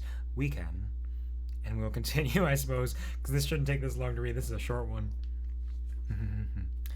A low moan escapes from deep inside us. Seemingly without our consent, clearly we are not in our own body, especially considering we are not all one being. We are but casual observers, only now with a first-person view, and suffering from the first-person symptoms.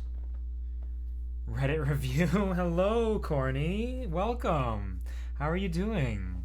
I hope you're having a beautiful night, a beautiful morning at this point for you, isn't it? Perhaps. Actually, what I'm doing here is I'm reading a short story that I wrote years ago, 8 years ago, in fact.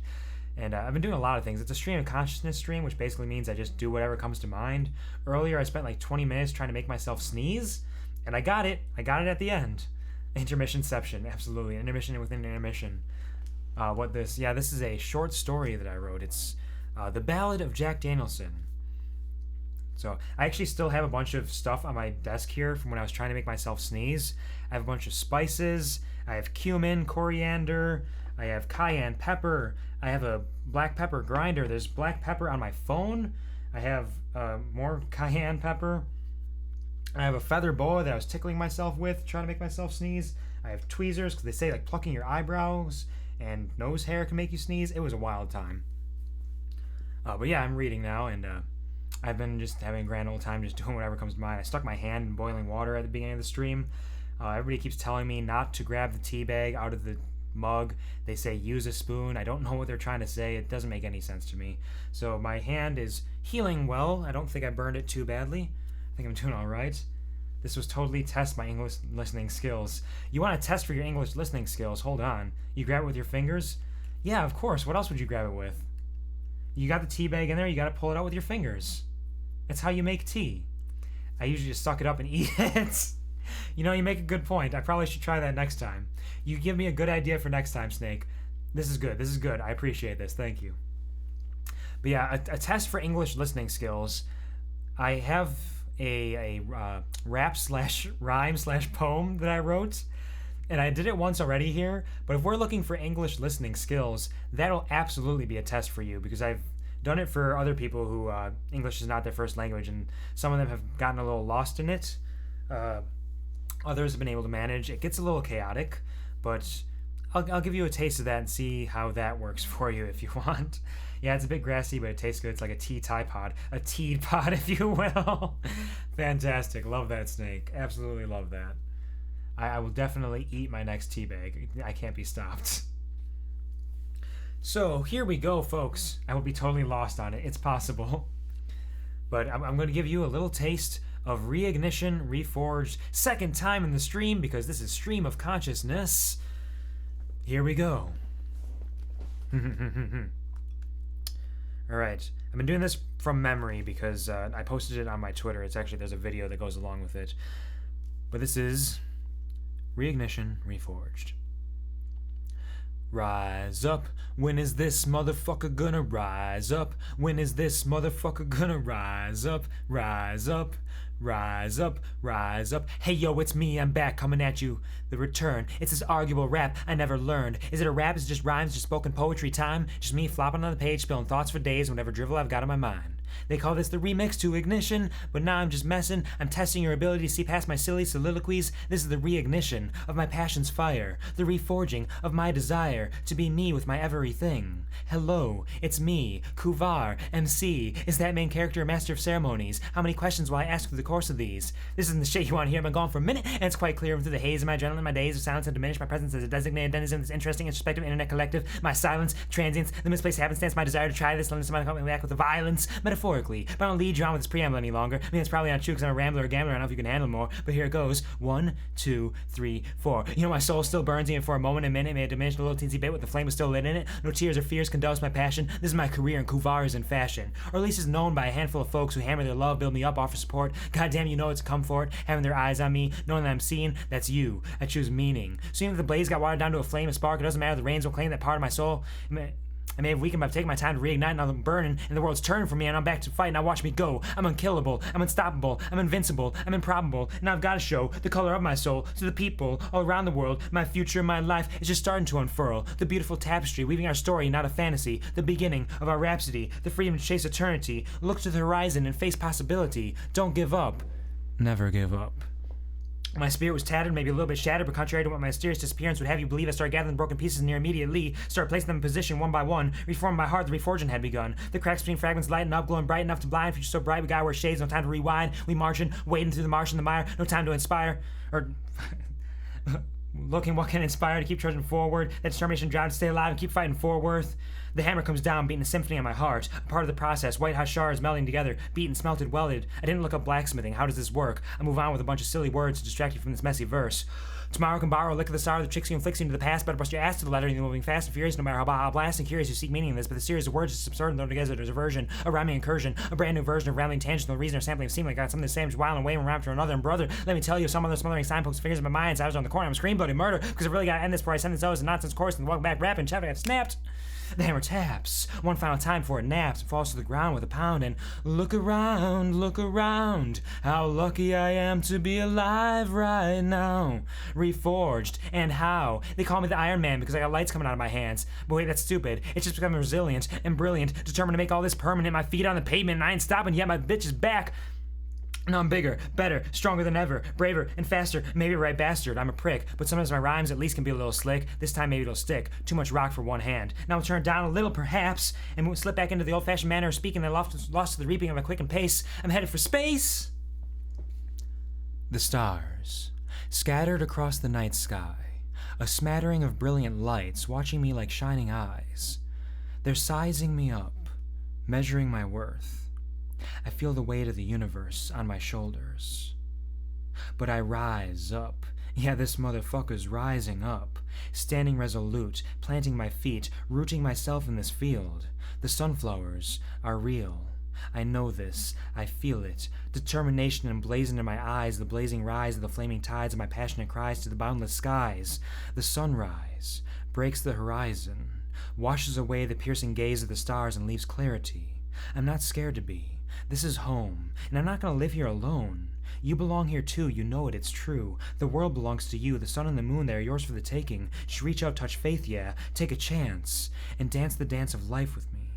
Embrace eternity, accept forever, and always remember that I love you, and I'm proud of you. Have a beautiful life. Reignition. Reforged. Okay, I'm done. Yeah, I can imagine. Q is fucking sick. Welcome to heaven. Really still need to work on my English, though. I'm dead. Yeah, so that is the advanced course, Corny. Absolutely the advanced course. There's a lot of words there. A lot of wild and crazy words moving at a fast, erratic, and uncontrollable pace, really. So if you could have understood that, I would have been very impressed. But being lost with that is not a surprise. It's understandable. Even I get lost in it myself. But yeah, the story that I'm reading will be a little bit easier to understand than that was, because it's written with the intent to be understood and not to be read too quickly in any sort of way. And I suppose with that, I should end this intermission-ception and move back into the intermission at heart and exit from this intermission out here in this stream of consciousness.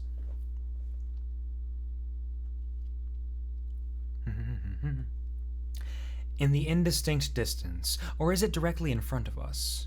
No matter. We make out a faint light, emanating from a small, dark object. We feel a sense of puzzlement. We almost recognize the item and get a feeling that it is valuable, and we must not leave it lying on the floor as such. With great effort, we begin making our way, crawling, dragging our heavy, useless body across the magnificently clean floor of the Seven Seas pub. As we pull ourselves along, we feel our body grow weaker. Each time we extend an arm, pull ourselves closer to the object, our vision darkens for a moment that grows longer with each movement. We can't be sure, but at a point at which the object is just out of our grasp, we lose any remaining strength we may have had. We lie on the floor, arm outstretched, possible fingertips away from the object of value that we so desperately need, for reasons we just can't quite remember. Our vision flickering, darkness enveloping our awareness. In the haze, we can vaguely make out a slim, rose-hued shape move into our field of vision. It tentatively paws at the object, playfully, innocently. The lights make slight changes in their tones and intensities as the darkness threatens to take us. Our consciousness drifts into the darkness, our vision fading. The last thing we can make out is a muffled voice, automated, in what seems to be a far, far away place, reciting words that we can't quite make out. Thank you're bet to Those words echo in our mind. We can't ascertain the importance of them. We likely won't remember them. The darkness takes us. Unconsciousness embraces us. On the floor of the Seven Seas pub. TLDR for the plot of this one. We take in these events from the perspective of one Jack Danielson, clearly inebriated beyond understanding, one moment away from passing out. Before unconsciousness takes hold of us, we can make out a fuzzy shape tapping away at an object emitting light, and a voice reciting something we can't quite make out, except for the word bet. We're making the following bets. 6,000 Y on Alls, and the remaining 7 Y on Mugen. No, let's put that the remaining 7 Y on Chihana. It seems so fitting for some reason. So, what this was is Jack Danielson is drunk off his ass, and Puzzles comes along and starts tapping away on his convenient handheld computer-like device, and places a bet for him. The bet being 6,000, which is everything I had at the time, I think, on the person who was the worst battler in the games, if I recall correctly, which is a terrible bet to make. I'm gonna go broke, but if he had won, I would have made a shitload of money. But that was the justification for a terrible bet being made, was Puzzles was just playing with his little computer while he was drunk off his ass. Character key, we all know who these folks are, of course. And notes. Alright, I'm pretty much throwing away my sponsorship here and all for the lulz. Honestly, I don't expect to win anything here, but I couldn't bring myself not to leap on this, even if it's just for a novelty that will surely fade shortly after posting this. Hey, if I get lucky, I get really lucky. If I get what's expected, hey, it's what it's expected, and at the very least, I can help out all the intelligent sponsors a bit. You can't expect my in-character decisions, or mine own, I suppose, to always make sense. Cheers. We got a stretchies and they call it hydration, not low-dration drink. Thank you, Mimi. Oh, that is some good hydration.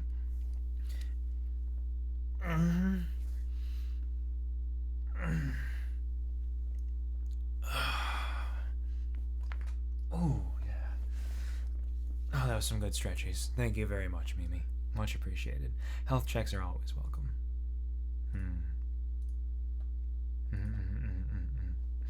All right. Okay, and we'll move on now to Chapter 5, The Aftermath. We're going to highlight my message. Hoopla should out to anon love. Hoopla should out to anon love? Hoopla should out to anon love. Shout out to anon love. Sorry, I'm dumb. No worries. No worries, Mimi. Always the shoutouts. To anon love. I don't entirely understand it, but I will absolutely highlight that message for you. Do not worry. Oh, excuse me. I'm going to tie my hair back here. It's getting a little warm in my room, and my hair against my neck like this is getting me a little warm. Where's a hair tie? There's a hair tie. Here we go. Get that off of my neck. Yep. There we go. That's the good stuff right there. Okay. And now, as always, we are back into it with The Aftermath. Open on the interior of the Seven Seas pub, approximately midday. The warm glow of the sun's rays glistening through the windows, bathing the room in natural light. Jack Danielson has been in the process of waking up and getting off the floor for the past 2 hours. Gonna get it, Puzzles. Jack mumbles as he attempts once more to hoist himself from his perch on the floorboards. Thankfully, we've arrived at this opportune moment, so we don't have to sit around and watch him struggle. This final attempt is successful, and Jack stands, swaying a bit from side to side, strong on his feet. It's better. Jack mumbles again due to continued inebriation or rampant exhaustion. We may never know. A solemn tune echoes throughout the strangely empty bar. What tune do we have here today? Video unavailable. I don't know, friends. I have no clue what the song was. So I suppose I will reactivate the smooth jazz background music for this one because I don't have any other music for you. A solemn tune echoes throughout the strangely empty bar. The battles were over long ago, and the observers had mostly left to celebrate their winnings or mourn their losses. Of course, several remained, drinking too early to be healthy. Mr. Jack Danielson plops himself into one of his regular seats at the bar, content to be off the floor for now. A revelation swiftly strikes Jack's train of thought, tossing it from the tracks and causing what amounts to a truly tragic event. Many lives were lost, families torn apart. The government even began work on legislation to make the railway system safer. That is a metaphor that went absolutely off the rails. Absolutely off the rails, which is funny considering train of thought. We shall never know. The world may never know. A revelation swiftly strikes Jack's train of thought, tossing him from the tracks and causing what amounts to a truly tragic event. Many lives were lost, families torn apart. The government even began work on legislation to make the railway system safer. Man, these metaphors, I tell you what. That's right. Bets! Jack perks up at the thought of seeing what can only be massive winnings. It's a real shame he doesn't yet realize that he was blackout drunk long enough to miss a whole battle point. Mr. Danielson retrieves his trusty, convenient, handheld computer-esque device from deep in his coat pocket. Winning. Winner. Winning. Jack Mumbleson muttered as he brought up the display showing his recent activity. Yeah. But the best were good puzzles. He cries as he is clearly ecstatic at the winnings from the first battle point bets. What? Wait. Huh? It appears as though Mr. Danielson has noticed just what he had missed while mingling with unconsciousness. A whole battle, missing from his memory. And bets, terrible, awful bets placed in his name. My winnings? Jack is clearly distraught at the lack of money. Puzzles, aware of what must have happened, for she is an intelligent lass, you see, hangs her head in shame, dejection marking her features. The brightness in her eyes, the lustrous sheen of her coat, the sheer brilliance of her smile, all dulled on that fateful day. Jackie Dan notices the unusual behavior of his compatriot. It's okay. Puzzles. I just made mistakes in my drunken stupor. Your happiness sure would brighten my day. Still ashamed of what she had done, Puzzles would do anything to make her friend happy. So she smiled. Jack Danielson offers up a tentative smile in return. He wasn't completely broke, and he had won some money from the other bet that had been placed. As he is wont to do on occasion, Jackal recalls sin blocks the horrid memory of losing nearly all of his acquired fortune. Puzzles! Jack cries with delight, causing his lithe companion to leap in place in joy and surprise and other emotions and whatnot. I won my bets! Puzzles, puzzled, proffers a perplexed peer at the puzzling pitch of Pac Danielson. 26 why, Puzzles? This is beautiful. Jack beams proudly at the profitable bet he had presumably made during his blackout session. I know just what to do with it. Puzzles? Jack begins tapping at his CHCD, convenient handheld computer-esque device, though this note really destroys the purpose of the acronym, and this explanation of the as of now lack of purpose makes it even worse, just taking up all of this space for no reason. A shame, really. Moving on.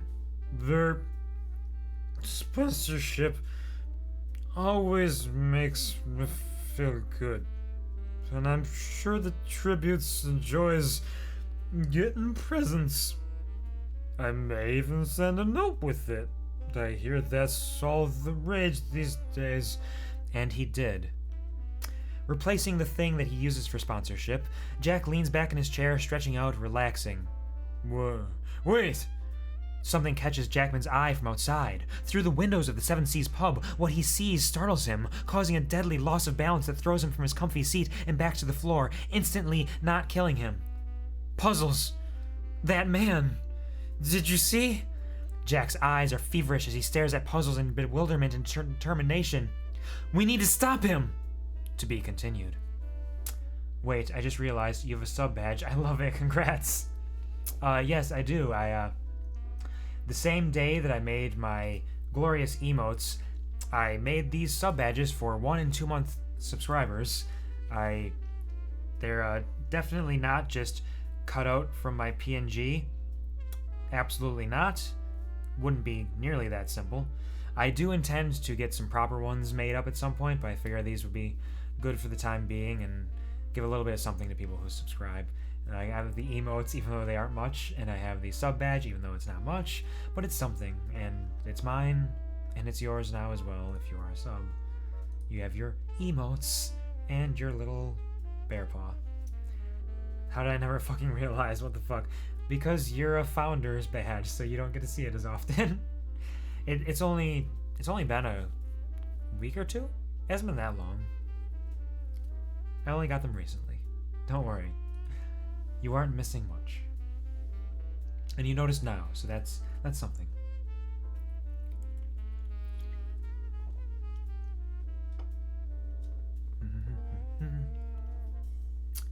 So the TLDR for the plot here.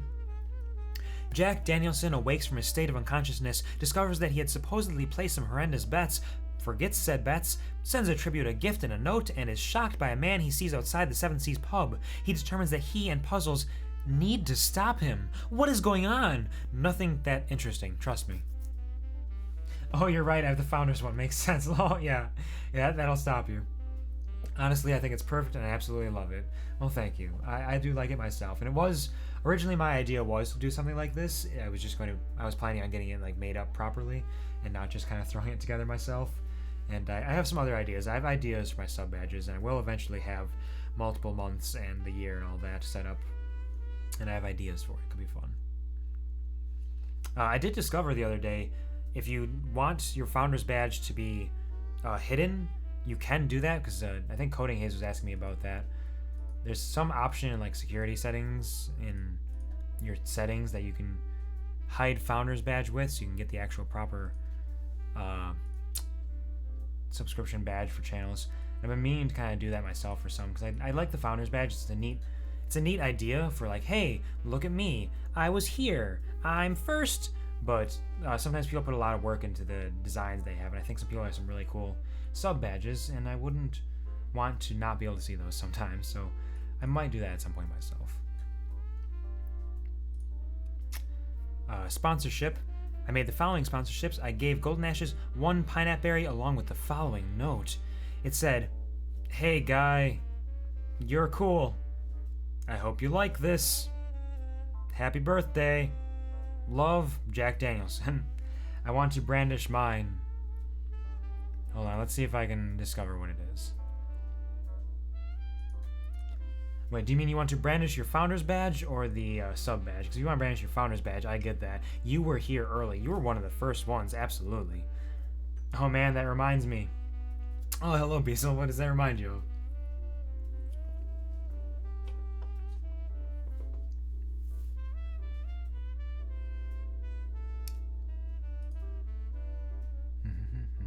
Of how I battled gold with a water stone? Yeah, that sounds familiar. I remember a water stone. My Founder's Badge. Yeah, of course.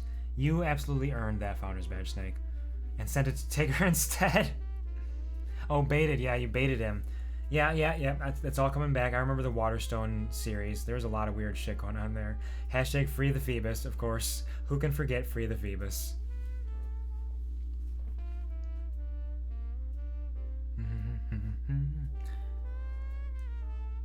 I can forget. Yeah, you're right. To be honest, I forgot Free the Phoebus until you mentioned it as well, since I just remembered it. But you didn't really forget it. It was still there, locked inside your memory, just waiting to be let loose, waiting to be let free. It's fine.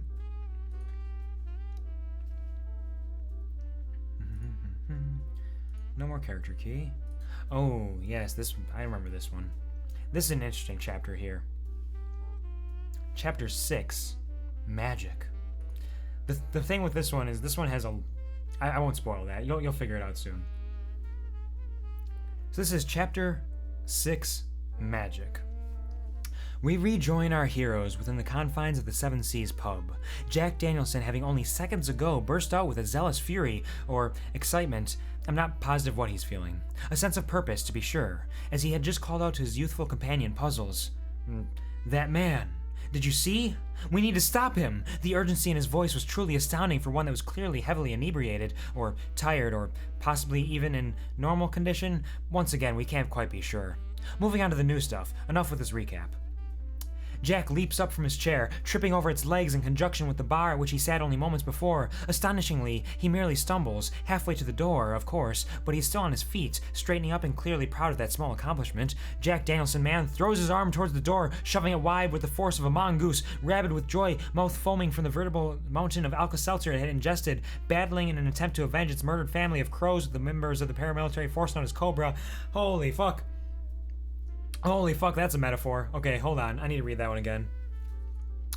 Throws his arm toward the door, shoving it wide with the force of a mongoose, rabid with joy, mouth foaming from the veritable mountain of Alka-Seltzer it had ingested, battling in an attempt to avenge its murdered family of crows with the members of the paramilitary force known as Cobra. Let's break this one down a little bit. There's a lot going on here. So, first of all, mongoose. Makes sense. Simple enough. Rabid. Funny, because it's a rabid mongoose. They get rabid. Rabies. But with joy. Not with actual rabies. Mouth foaming makes you think, wait, does it actually have rabies? Or is this just from the rabid? I don't understand. From the veritable mountain of Alka-Seltzer it ingested. Nope, not the rabies. It just ate a bunch of Alka-Seltzer, and that's why its mouth is foaming. Okay, that makes sense. Battling in an attempt to avenge its murdered family of crows. A family of crows is called a murder, if you are familiar with that. And then, of course, with the members of the paramilitary force known as Cobra. Mongoose, Cobra, mortal enemies. Always fight each other. Till the end of time. There is a lot going on in that fucking metaphor. What the fuck, Pastor Quvar? What were you thinking? Seriously. Wild shit. Alright, moving on. The force being used far greater than the force necessary for the task. Jack Danielson stumbles out the front door of the Seven Seas pub, once again maintaining his footing on the ground. Mr. Danielson straightens himself up as little Miss Puzzles prances through the open doorway of the Seven Seas pub and out onto the sidewalk. "Stop right there, criminal scum!" Jack Nissan cries, pointing his finger accusingly at the man who is jovially moseying down the street but a few meters away. Startled by the sudden outburst, the man swivels around to face Jack, half of a lava cookie sitting in his mouth. "What?" the man garbles questioningly. "Hand over the valuables, punk!" Jack cries, his wording not exactly being the most clear, making his intentions a bit cloudy. He needs to think before acting sometimes. "Huh? No!" the man cries from beneath the plethora of lava cookie in his mouth. He then turns tail and begins to run from the madman screaming at him. "Mufasa, we must catch this horrid creature! To me!" Jack lightly tosses Mufasa's ball at the ground with a fervor. I'm sorry. Some of the little things like that where I write I write lightly tosses the ball at the ground with a fervor. It's just so stupid because the words don't make sense. They're the opposites of each other. They call it gamer juice, not lamer juice. That's fucking right. Thanks for the gamer juice, Snake. Gamer. Yeah. Yeah. Well. Oh, for sure. For sure. Gamer juice. Gamer. Complete that redeem. Where were we? I love that some things don't make sense. It is part of my style. It makes it even better, absolutely. And they're all intentionally don't make sense, of course, because I'm a genius. I'm a writing genius. I'm a comedic genius. I know exactly what I'm doing, and explaining the jokes always makes them funnier. I was taught that by somebody, I don't know who. Standing proud, tall, Mufasa lets out a noble roar, ready to chase down whatever his friend needs him to, as is generally the case when he is released from his home. "After the man with the cookie!"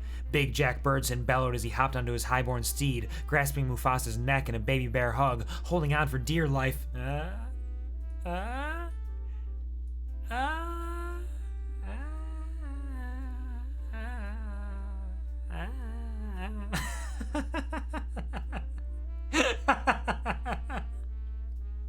Why am I like this?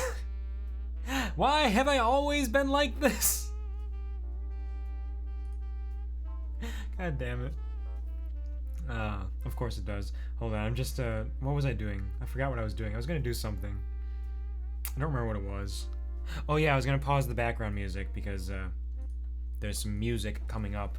I also, now that I think about it, it's been a minute! So I should probably... Wait a second. Wait a minute. Which one is on sale right now? I was going to fix the flash sale roulette, but I forget which one's on sale. Are none of them on sale? Oh yeah, I was doing one and I got distracted. Because I get distracted by things. Oh. Oops. Okay. Flash sale. Flash sale time. Flash sale, baby.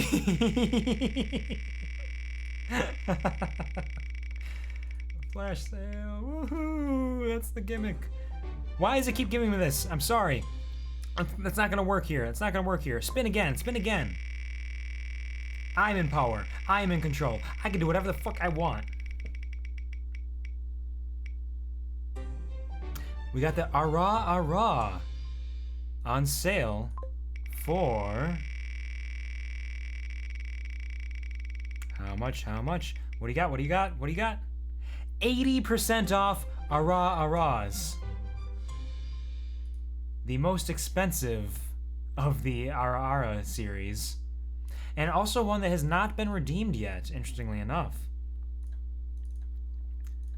So I don't know if anybody even knows what the Ara is, truly. So that's gonna be a cheap one. That's gonna be a cheap one.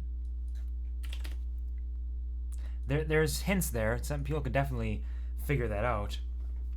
Hell yeah, high percentage please. Ooh, that's a good one. Ooh, let's go. We can change that. And here we go. Beazle with the first Ara ever. And Snake following it up, of course. So, get ready. Sit up tight. You're not going to want to miss this one. This one's special just for you. Listen closely.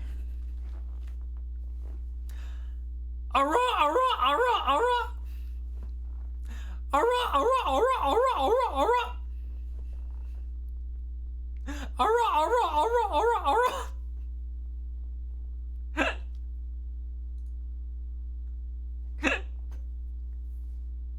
So if you read the description of the Ara, it says, I try to do the funny anime sound, but this time it has my seal of approval.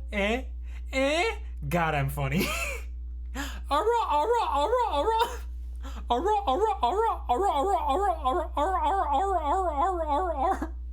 So I had an idea this was what it was because the description, yeah, of course.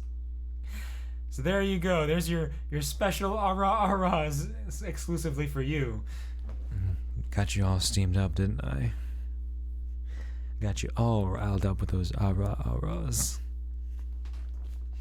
And we got another one from Eevee. Another one.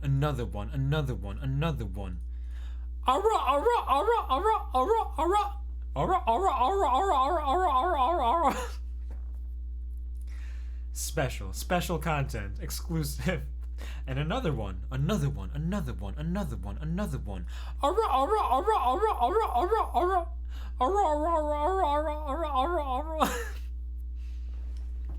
It's getting spicy in here tonight. Hold on. More! I had to, it makes sense. And another one from Eevee. Another one.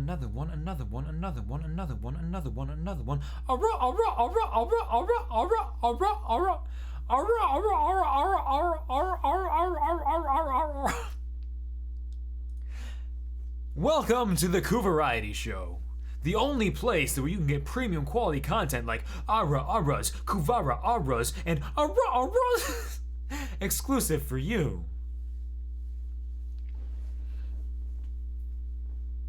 Please, contain yourselves. I know this is everything you ever wanted. I know it's pretty intense, isn't it? It's pretty powerful. But don't worry. It's just the little things. Amazing. That's a good flash sale. That's a good flash sale.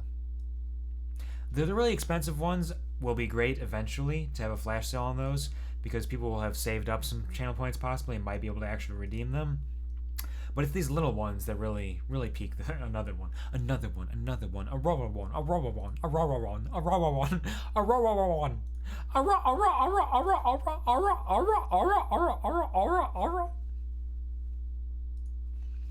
Oh, I'm starting to sweat. I'm getting the vapors here with all these spicy aras. Oh man, I can only imagine how you're feeling. And another one, another one. Keep it going. I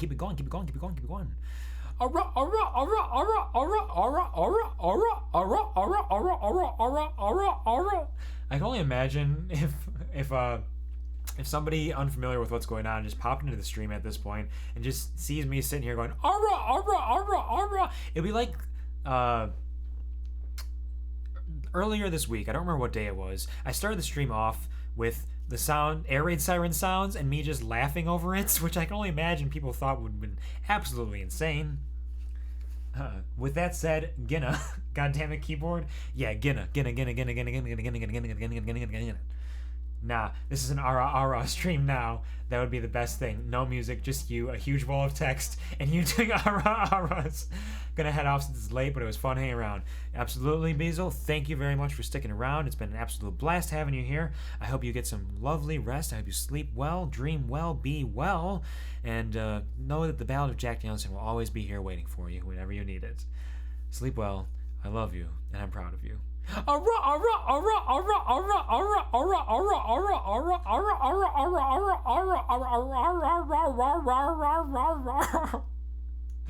Anytime, homie. And good night, everyone. Give them some aras on the way out.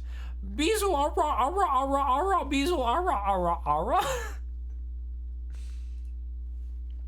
premium content. You know, this is the sort of shit I live for. These stream of consciousness streams when y'all are just hanging out and we're vibing and having a good time and crazy things are happening one step at a time, 1 minute at a time. This is the shit. This is the real shit. You ain't gonna find this nowhere else. I still have black pepper on my phone. Stream of consciousness are the best, absolutely. They're a grand old time. Delightful, wonderful. Love it. Oh, I forgot I have this bit of gamer juice here. I forgot about that one. That'll be the next gamer juice I take, I promise. I never forget about the gamer juice. Do you buy even more, or do you save them for something else? Who knows? The next redeem could be anything. There's going to be more flash sales. Who knows when it's going to happen? Who knows what it's going to be? Let me just,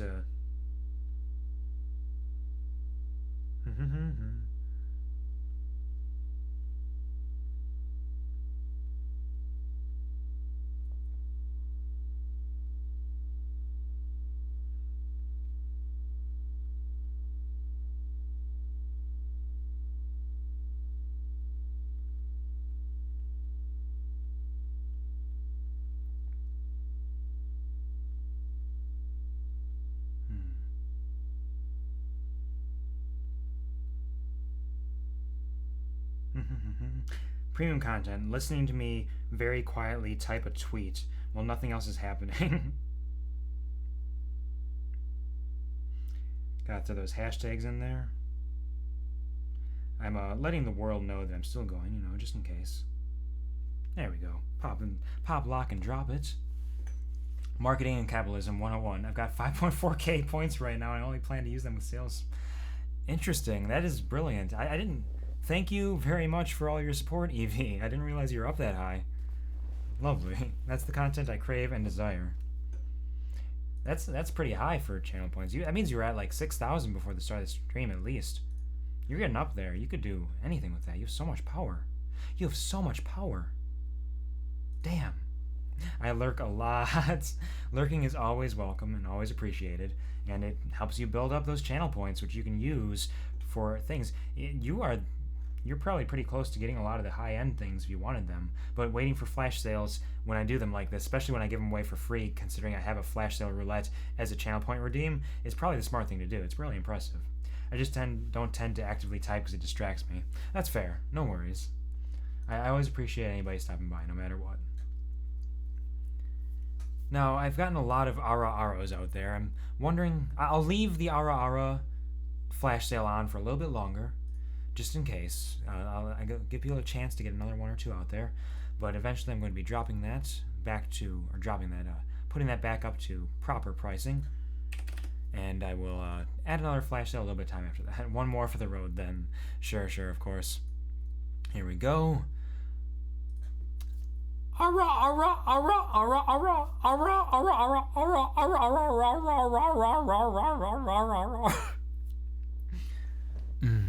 That's the stuff. That's what you crave, what you need, what you want, what you believe in. Man, there have been a few good flash sales here. Like I mentioned it before, but that 15 qubit gamer juice yesterday, in a way, I'm glad it wasn't quite as active as this one is, because if it had been, I would have absolutely drowned in gamer juice, because I already got 15 of them, and that was too much. It was 90% off. 90% off gamer juice. Can you believe it? These flash sales are fun. I do enjoy them. It feels silly to almost have them on the channel points, because I do them so often of my own accord that it's like, why even have it here? Nobody's going to be redeeming this, because they know if they just wait a little bit, I'll do it for them. And I just realized that some of these words are cut off the screen. I need to fix this a little bit. Here we go. There, that's better. Transition. Drowning in gamer juice sounds so good. I'm drowning in gamer juice. Oh, gamer! Oh, sorry, that was an accident. I didn't mean for that to happen that way. I will write a twit longer later to apologize for my actions and my behavior. It's really unbecoming of somebody in my position as a Twitch affiliate. Oh man, there's so much expectations of me to be better than this. I am so sorry. I'm so sorry.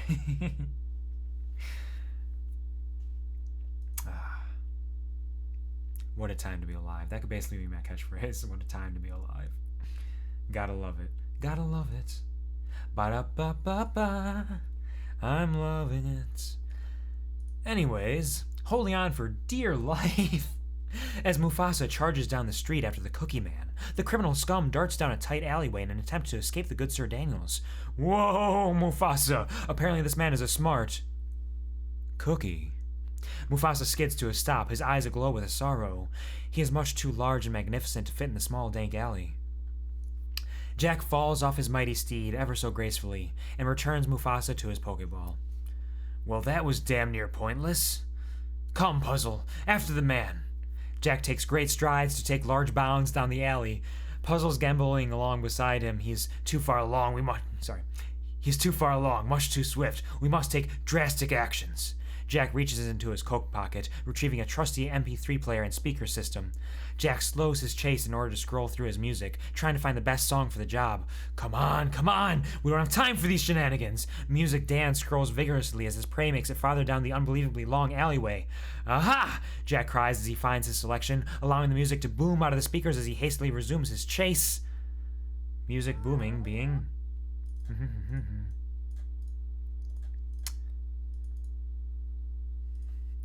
Come Puzzle sounds interesting. No, bad Snake. Bad. You get a... Bad. No, Puzzles is too pure and innocent. We don't say that. Not today. Not like this. I get what you're going for. It is interesting. But no, not like this. I deserve it. Oh, not like this. So that's the song that's playing here. He's so far away, Jack whines when he realizes the distance between he and his target. I deserve it. Well, not like this. Bounding along, he reaches into his coat pocket once more, pulling out a Pokeball. We require assistance. Oh, Archibald! Jack tosses his Pokeball forward as far as he can, which isn't much as his arm strength is waning. Not to mention he is running forward. As such, the ball releases the Pokemon from behind him. Archibald, the cheery, charismatic Mr. Mime, burst from his home, scooping the ball up and chasing down his ally. Mime! Mr. Mime! Archibald flatly states as he hands the ball off to Jack. Yes. Go. Stop. The man with the cookie. Jack orders venerable Archibald. Jack is fading quickly, unused to running this quickly down alleys of this preposterous size. As Jack bumbles along, Archibald quickly gaining ground on the man with the cookie in his hand. Jack's MP3 player begins... don't know what song that was. Video unavailable, that's fine. To skip. Welcome to Allstate. Here we go. Around, he must have accidentally... Video unavailable. Hold on, I can look this one up though, because I see what it is.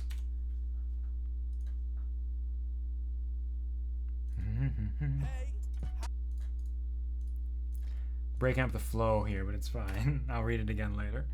He must have accidentally left it on the shake to shuffle setting.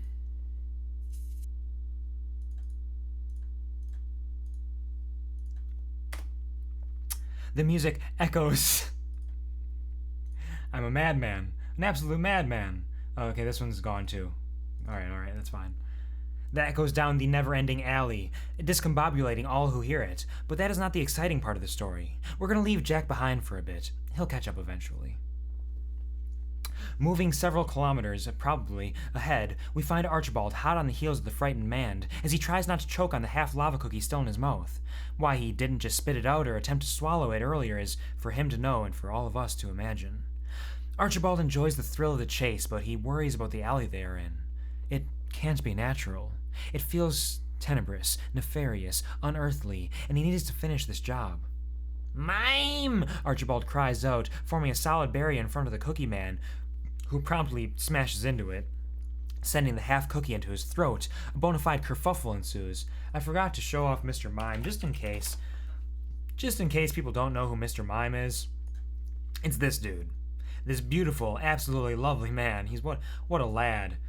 My hero, really, Archibald here. Heading back alongside Jack Danielson now, we find that he has stopped running and is ambling along the alley. The creepiest lad in Pokemon. He's a sweetheart. He's so cute. Look at his little rosy cheeks and his nice smile and his haircut. His yee-ass haircut. He's gonna get some bitches on that dick.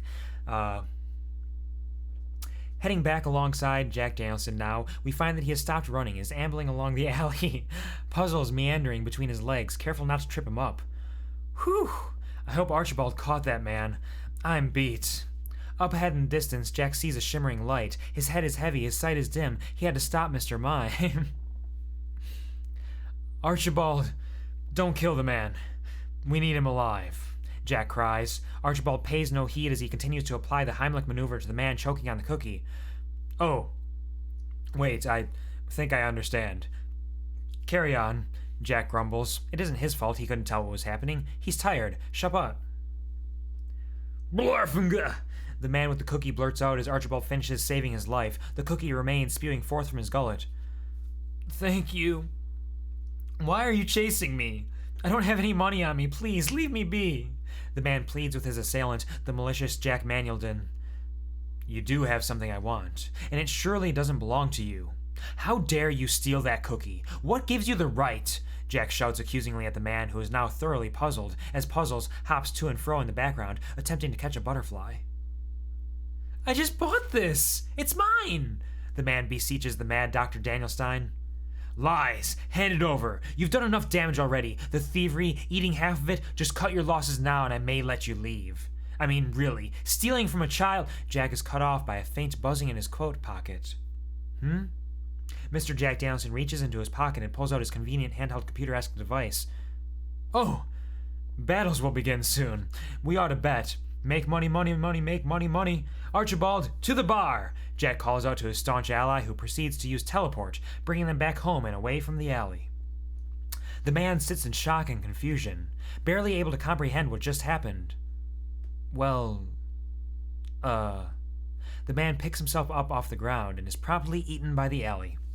Back at the Seven Seas pub, Jack has ordered 2 gallons of whiskey for himself and an apple teeny, light on the teeny, for Archibald. Make some bets, Jack slurs out, being back in his natural environment once again. He then proceeds to make some bets. The end. Hallelujah. So there's a lot that just happened there. Let's see what the TLDR has to say. Jack chases down the man he had seen through the window, accusing him of stealing the lava cookie that he had been eating. With the help of his Mr. Mime, Archibald, he traps the man in an extraordinarily long alley, confronting him for a moment before the fact that betting is open for the battle points is brought to his attention. He leaves the man and places some bets. That was very, very interesting. Yeah, there's some stuff going on. As you are probably more familiar with than anyone, given that you were around for the entirety of Beauty and the East, sometimes strange things happen in the stories that I write. Strange connections and strange events. Character key, we have a new one in here, Archibald, Jack's staunch ally, a Mr. Mime who is more like a Sir Mime. That doesn't make a lot of sense. He's a magic man. There's a note down here. If you're actually reading all these and trying to follow along, the premise of this particular update could be very confusing. I'll just say that it ties into something from the past, a little tiny thing that would probably only be noticed by somebody whose train of thought runs somewhat parallel to mine. Otherwise, you can just read it and try to enjoy it for what it is, which is shit. Cheers! So for those, I'm just going to call it out, for those who didn't notice or who may have picked it up, the child that Jack Danielson saved earlier on said that he lost his lava cookie. So Jack, being the hero that he is, remembers this thing, sees somebody eating a lava cookie and thinks, that man stole that child's lava cookie, I need to save him. So he chases after him in that way. And then the man gets eaten by a dark nefarious alley. It's not important, don't worry about it. The interesting part here is between Magic, let's see, Magic was July 8th. What is a lava cookie? It's a consumable item in Pokemon. It heals status effects, so it's not really important what it is. It's just a cookie that you get on top of a volcano, and it heals status effects. Just a consumable item. So the actual details of what it is aren't super important. But yeah, that was July 8th, I think. And then the next update is August 14th. I went over an entire month. I think it looks like a Jaffa cake. Could. I think it's a.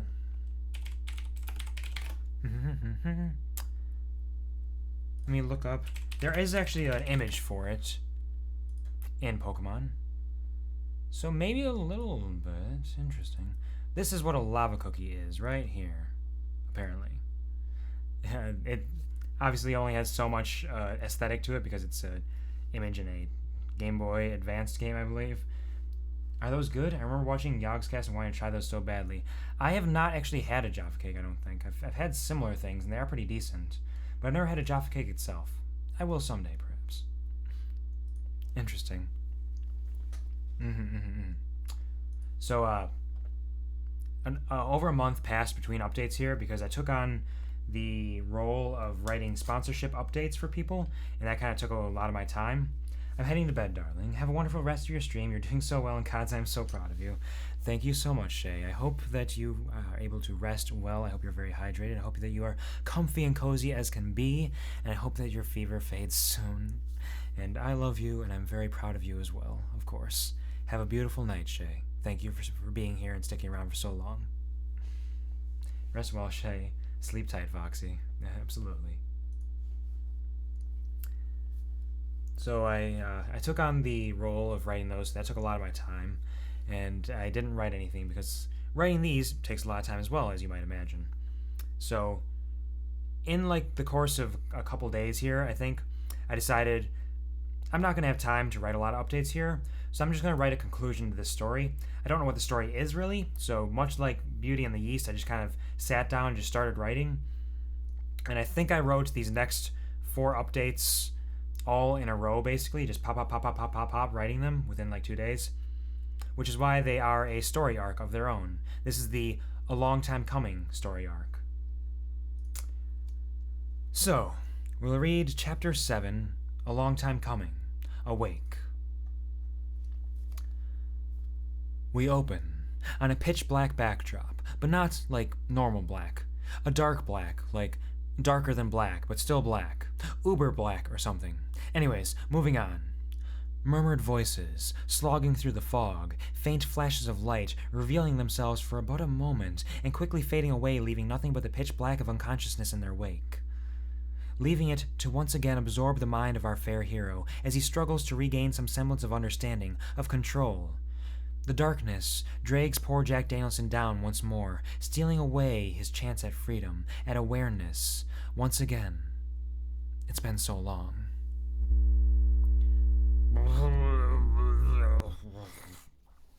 Jack Danielson awakes with a sputter, disoriented. What's going on? Jack manages to mumble into the darkness surrounding him. Jack attempts to stand up, to walk around and get a better idea of what is happening to him. What?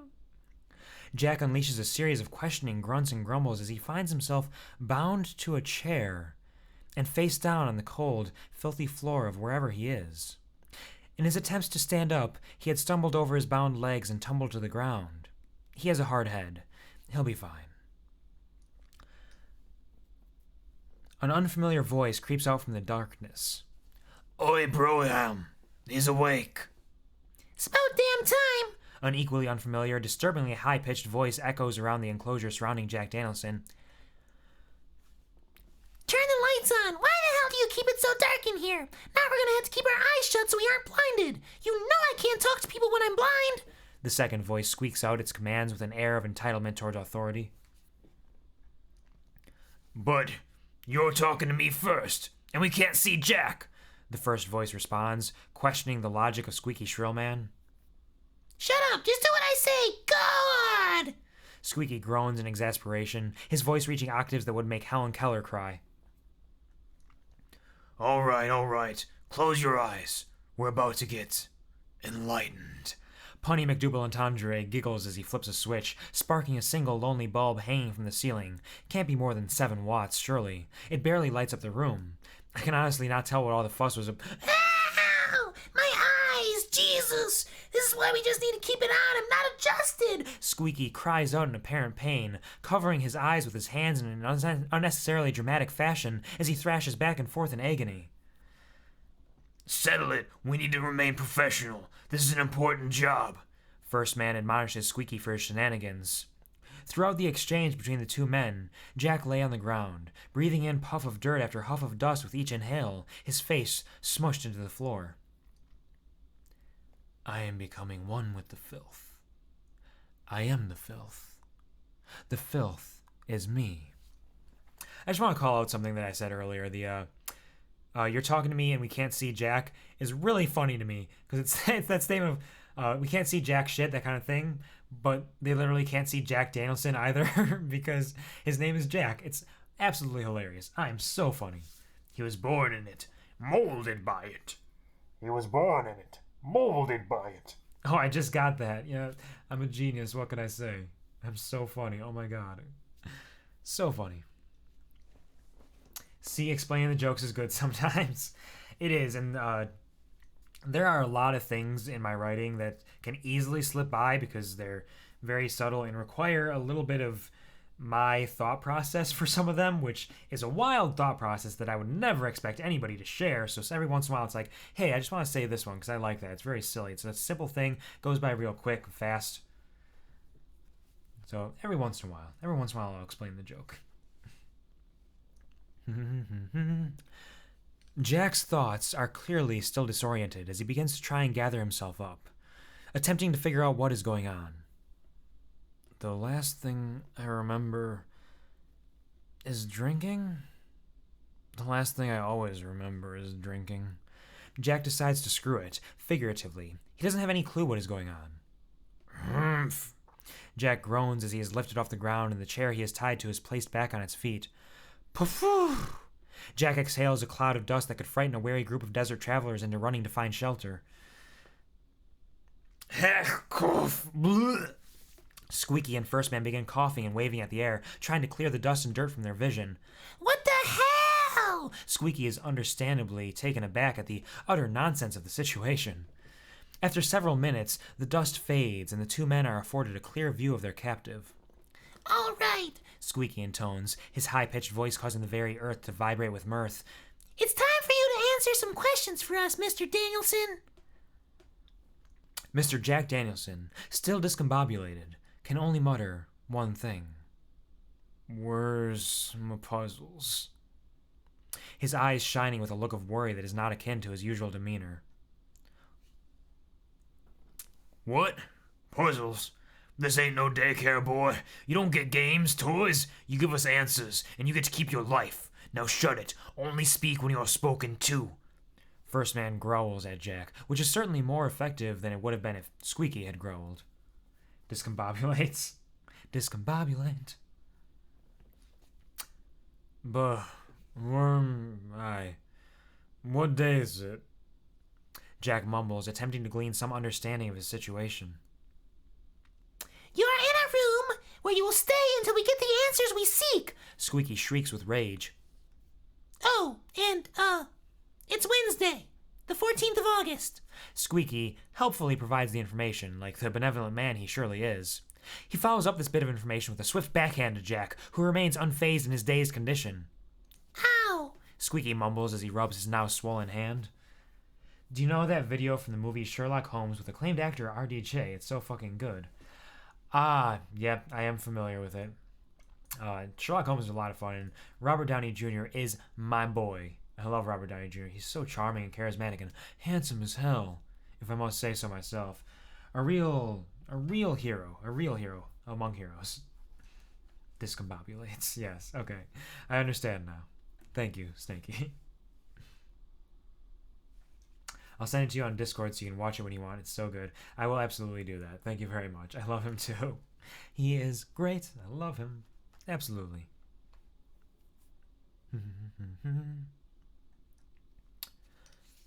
August. Jack looks up toward the ceiling with a bemused expression as the dusty, rusty cogs in his mind begin to creak and crack. But 'twas July before. I don't remember anything from the last month. What'd you do to me? Jack babbles towards his captors, beginning to grasp the full pool of shit he has found himself in. What? We didn't do anything to you. We just found you passed out on the curb outside the Seven Seas pub. You were hella wasted, bruh. I mean, sure, we scooped you up and brought you here, but you're the one who drank yourself into a coma. First man says, perhaps trying to absolve himself of some of the guilt for what they are doing to poor Mr. Danielson. Oh, right, that makes sense. But I would prefer to think of it as a short beauty nap rather than an alcohol-induced coma, Jack replies, his slur fading away in an instant as it is wont to do on occasion. What do you want to know? I just want to leave. I'm thirsty. Jack's bottom lip protrudes out in an exemplary example of poutiness. Finally, cooperation! Our boss has been waiting too long for this! Squeaky cries out in triumph, pumping his fist in the air repeatedly in a severely unprofessional and unnecessary manner. Shut it, Pierce! First man yells at Squeaky, whom I refuse to refer to by name. Mr. Danielson, what do you know about the alley? First man intones in what is clearly intended to be an intimidating, ominous manner, but he fails to meet expectations, sadly. So again, quick calling this out, the dude's name is actually Pierce, which I think is really funny because he has a piercing, shrill voice, and his name is Pierce. Absolutely hilarious. Also, they're asking about the alley. I thought that was just a one-off dumb joke. What's happening? Oh no. Is there continuity in this silly story? Oh my goodness, who would have guessed? I thought it was ad-libbed off-the-cuff improv stuff. It is. I didn't plan any of this, but it came back. And now it's going to continue to come back. What? Allie? I know nothing about her.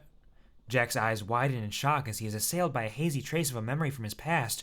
Or was it his future? Hell, it may even be the present. Jack doesn't worry himself about those details, however, and instead opts to begin vying for forgiveness from the men that stood before him.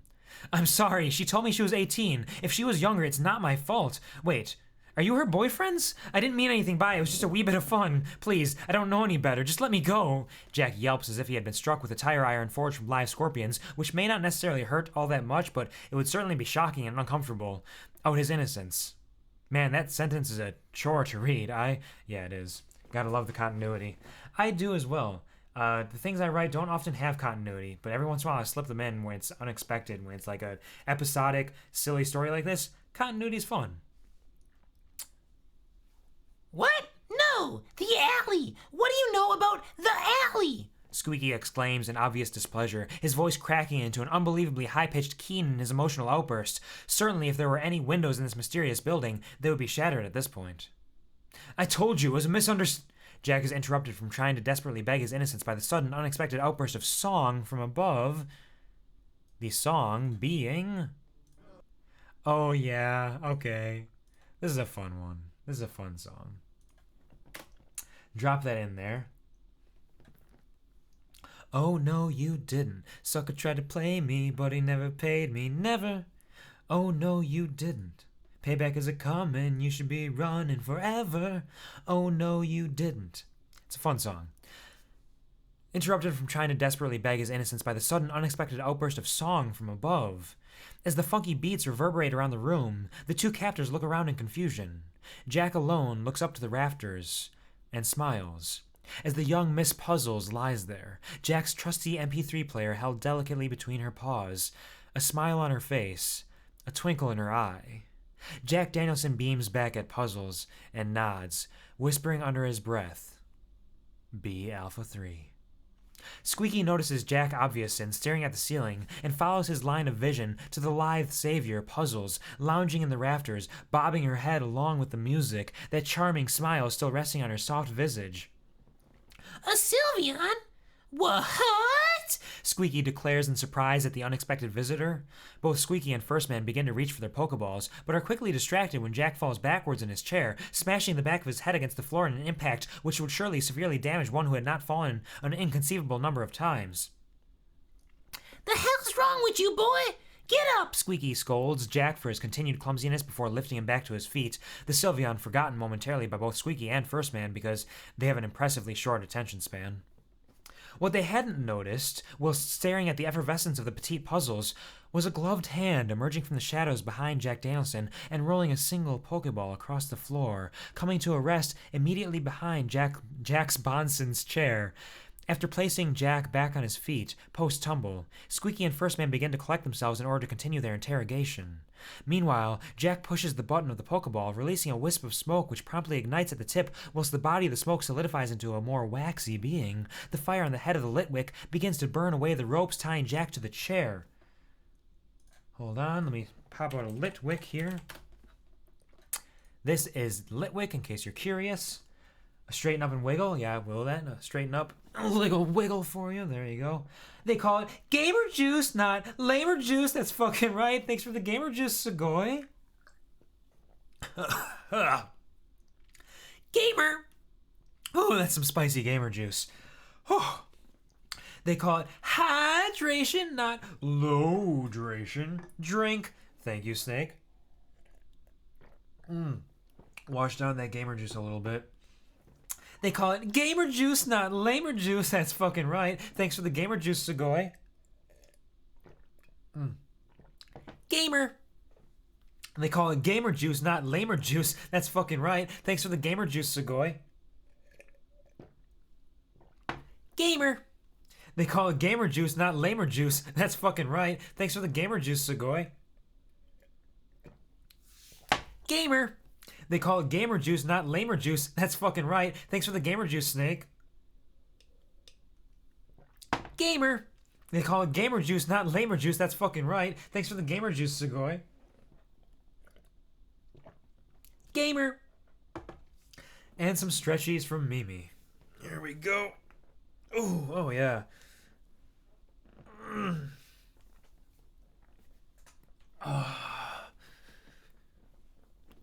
Okay, yeah, that's some good stretchies. There we go. They call it gamer juice, not lamer juice. That's fucking right. Thanks for the gamer juice, Segoy. Gamer. And a straighten up and wiggle. Hold on, let me straighten up and wiggle for you. There we go. There we go. I suppose this is as good a time as any to, now that you've all used all your points, activate another flash sale. Thank you for the head pats. So we're gonna get another flash sale in here, which means the Aras will be back to normal price.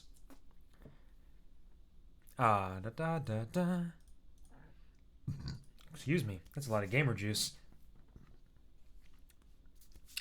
You missed the first redeem of my Ara, Sugoi. I will give you one for free because it's disgusting. Please, no, you didn't hear it. Oh god, no, nice burp. Oh jeez, oh man, there's a lot of gamer juice. There's a lot of gamer juice in me. Oh, I'm disgusting. Oh, I'm so gross. Oh jeez. I also sneezed on stream again earlier, Sugoi. I spent 20 minutes trying to make myself sneeze, and eventually I did it. Oh fuck, I'm getting raided. What do I do? Crimson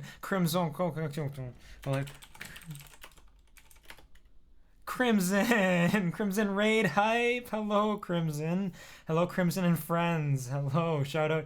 Yeah, unfortunately I still don't have stream elements set up, so we're gonna have to shout him out the old-fashioned way.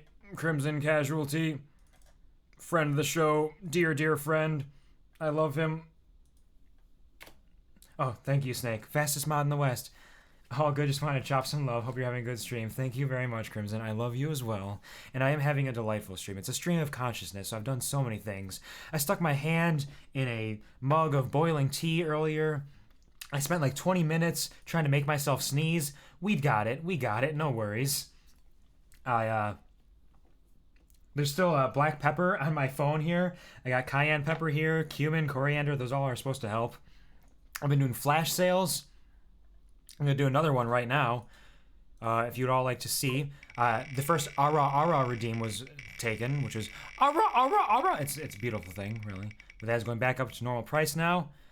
And Put the Hat Back On will now be on sale for...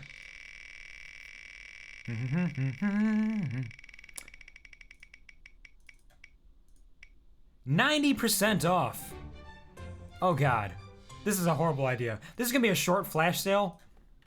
So if you want to redeem this, you're going to have to do it fast because it will not last very long. I feel that. I played Cookie Clicker and discussed the implications of how games have discernible patterns and can lead to a lack of enjoyment overall and how to recapture the nostalgic days of your childhood. That is beautiful. God damn it, I love you, Crimson. You're going to get so many hats, man. I love you, Crimson. And for the new people here, this is what I've been doing when new people stop by. I'm going to recite Reignition Reforged for the third time in the stream. Gonna lurk for a while I grab some food. Absolutely, lurkers are always welcome. I hope you have a beautiful lurk and some lovely, delightful, delicious food. So Reignition Reforged is a rap/poem that I wrote during some time off from Twitter and Twitch and all that. And I've been reciting that to give people an idea of who I am and what I stand for around here, so that you know whether or not you're interested in sticking around and joining the QuvarTV, perhaps. So here we go. Reignition Reforged. This is the kind of shit I do. That and reading a bunch of dumb bullshit. Before I do that, I should probably put the hat back on for you lovely folks. It's only fair. So let me put the hat back on. And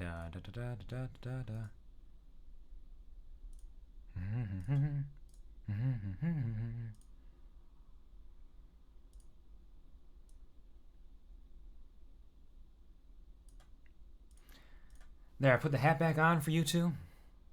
I hope you enjoy. And now for Reignition Reforged for all you new lovely folks here. This is what you got. Acapella. Rise up. When is this motherfucker gonna rise up? When is this motherfucker gonna rise up? Rise up. Rise up, rise up. Hey yo, it's me, I'm back, coming at you. The returns, this arguable rap I never learned. Is it a rap? Is it just rhymes? Just spoken poetry time? Just me flop on the page, spilling thoughts for days, whatever drivel I've got in my mind. They call this the remix to Ignition, but now I'm just messing. I'm testing your ability to see past my silly soliloquies. This is the reignition of my passion's fire, the reforging of my desire to be me with my everything. Hello, it's me, Kuvar. MC is that main character, master of ceremonies. How many questions will I ask through the course of these? This isn't the shit you want to hear. I've been gone for a minute, and it's quite clear through the haze of my adrenaline, my days of silence have diminished my presence as a designated denizen of this interesting, introspective internet collective. My silence, transience, the misplaced happenstance, my desire to try this, letting somebody come back with violence, metaphorically. But I won't lead you on with this preamble any longer. I mean, that's probably not true because I'm a rambler or gambler if you can handle more. But here it goes. 1, 2, 3, 4. You know, my soul still burns even for a moment, a minute, may have diminished a little teensy bit with the flame still lit in it. No tears or fears can douse my passion. This is my career and QuvarTV in fashion. Or at least is known by a handful of folks who hammer their love, build me up, offer support. Goddamn, you know it's comfort. Having their eyes on me, know that I'm seen, that's you. I choose meaning. Soon as the blaze got wired down to a flame spark, it doesn't matter, the rains will claim that part of my soul. I may have weakened, but I've taken my time to reignite. Now I'm burning, the world's turned from me, and I'm back to fight. Now watch me go. I'm unkillable, I'm unstoppable, I'm invincible, I'm improbable. Now I've got to show the color of my soul to the people all around the world. My future, my life is just starting to unfurl. The beautiful tapestry, weaving our story, not a fantasy. The beginning of our rhapsody, the freedom to chase eternity. Look to the horizon and face possibility. Don't give up, never give up. My spirit was tattered, maybe a little bit shattered, but contrary to my mysterious disappearance would have you believe, I started gathering the broken pieces near immediately, started placing them in position one by one. Reform my heart, the reforging had begun. The cracks between fragments lightened up, glowing bright enough to blind. Future so bright, got worse shades, no time to rewind. We marching, wading through the marsh and the mire, finding what can inspire to keep trudging forward. That determination and drive to stay alive and keep fighting forward. The hammer comes down, beating a symphony on my heart. A part of the process, white hot shards melding together. Beaten, smelted, welded. I didn't look up blacksmithing. How does this work? I move on with a bunch of silly words to distract you from this messy verse. Tomorrow can borrow a lick of the star that tricks you and flicks into the past. Better bust your ass to the letter than opening fast and furious, no matter how blast and curious you seek meaning in this. But the series of words is absurd and thrown together as a diversion, a rhyming incursion, a brand new version of rambling tangential reason or sampling of seeming like I got something to say. I'm just while and waiting around after another. And brother, let me tell you, some other smothering signposts, fingers in my mind, sounds on the corner. I'm a scream bully murder because I really gotta end this before I send this out as a nonsense chorus. Since welcome back, rap and check it, I've snapped. The hammer taps one final time before it naps and falls to the ground with a pound. And look around, how lucky I am to be alive right now. Reforged, and how? They call me the Iron Man because I got lights coming out of my hands, but that's stupid. It's just because I'm resilient and brilliant, determined to make all this permanent. My feet on the pavement, and I ain't stopping yet. The bitch is back. Now I'm bigger, better, stronger than ever, braver and faster, and maybe a right bastard. I'm a prick, but sometimes my rhymes at least can be a little slick. This time maybe it'll stick. Too much rock for one hand. Now I'll turn down a little, perhaps, and slip back into the old-fashioned manner of speaking that I lost with the reaping of a quickened pace. I'm headed for space. The stars, scattered across the night sky, a smattering of brilliant lights watching me like shining eyes. They're sizing me up, measuring my worth. I feel the weight of the universe on my shoulders. But I rise up. Yeah, this motherfucker's rising up. Standing resolute, planting my feet, rooting myself in this field. The sunflowers are real. I know this. I feel it. Determination emblazoned in my eyes, the blazing rise of my passionate cries to the boundless skies. The sunrise breaks the horizon, washes away the piercing gaze of the stars and leaves clarity. I'm not scared to be. This is home, and I'm not gonna live here alone. You belong here too, you know it, it's true. The world belongs to you, the sun and the moon, they are yours for the taking. Just reach out, touch faith, yeah, take a chance, and dance the dance of life with me. Embrace eternity, accept forever, and always remember that I love you, and I'm proud of you. Have a beautiful life. Reignition. Reforged. Let's get physical. Thank you for the Let's Get Physical redeem, Puggle. And give me 5 push-ups. 5 push-ups coming right up. And of course, you know I'm going to be doing the diamond push-ups because those are the only kind that I know how to do. So you're getting your money's worth here. You're getting your qubits worth. So here we go. 5 diamond push-ups. 1, 2, 3, 4, 5. Thank you for keeping me healthy and in shape, Puggle. I can always count on you. Okay. Have a beautiful life. So good. Thank you, Snake. You're always very kind to me. Always the kindest. And I just realized right now, you're welcome. Thank you very much. I just realized I don't have my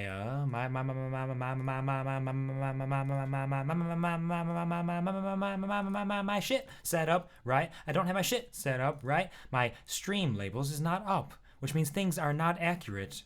Hold on. Here we go. Stream labels. Stream labels. Stream labels. There we go. Oh, that looks beautiful. Love that. Delightful. Absolutely wonderful. Oh, Puggle there in big old letters. Sure, that's fine by me. I don't give a fuck. And follower for Ash. Alright, so Again, for those new to the chat, thank you for being here. Thank you for stopping by. Thank you for patronizing my good dear friend Crimson Casualty and stopping by along with him for that raid. Absolutely delightful. Absolutely love that. I hope you enjoy your stay here on the QuvarTV show. This is a stream of consciousness, which is your best time to figure out what I'm about, which is a lot of nonsense, really. It's absolute chaos here. And then Reignition Reforged hopefully helps you understand what that's about. And I will continue reading. I'm pretty swole. Yeah, you are pretty swole. You're big. You're so big and so strong, Puggle. So big and so strong. So, I hope you enjoy. I'm going to continue to read now because that is what I do. At least today, at least right now, I'm reading. And we're getting close to the end here. This is the climax of this short story that I wrote like 8 years ago. So if you're interested in seeing some 8 years ago writing from Quvar, your good buddy Quvar, then that's what we got going on here.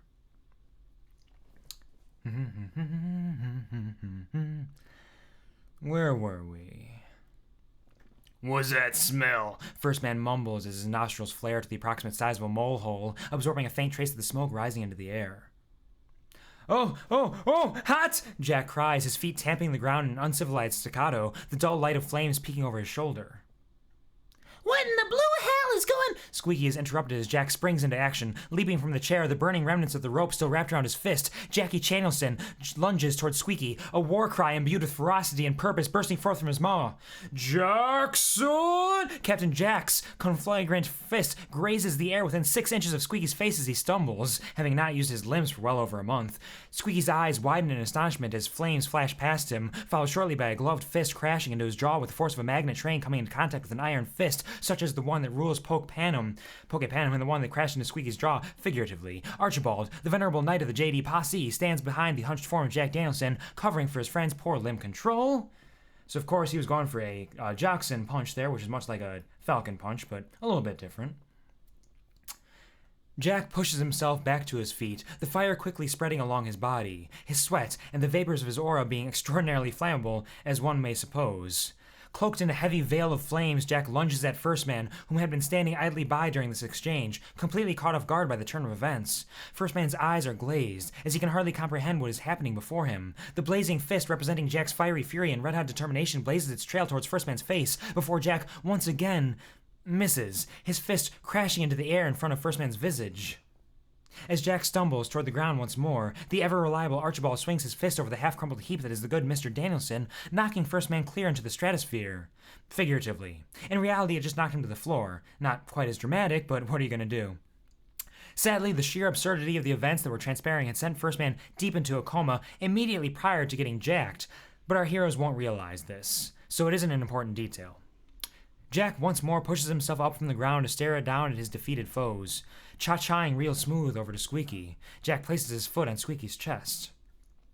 You, sir, will never find Allie. Hell, I don't even know where she is. In fact, I didn't even remember her until you mentioned her, and I still barely remember her.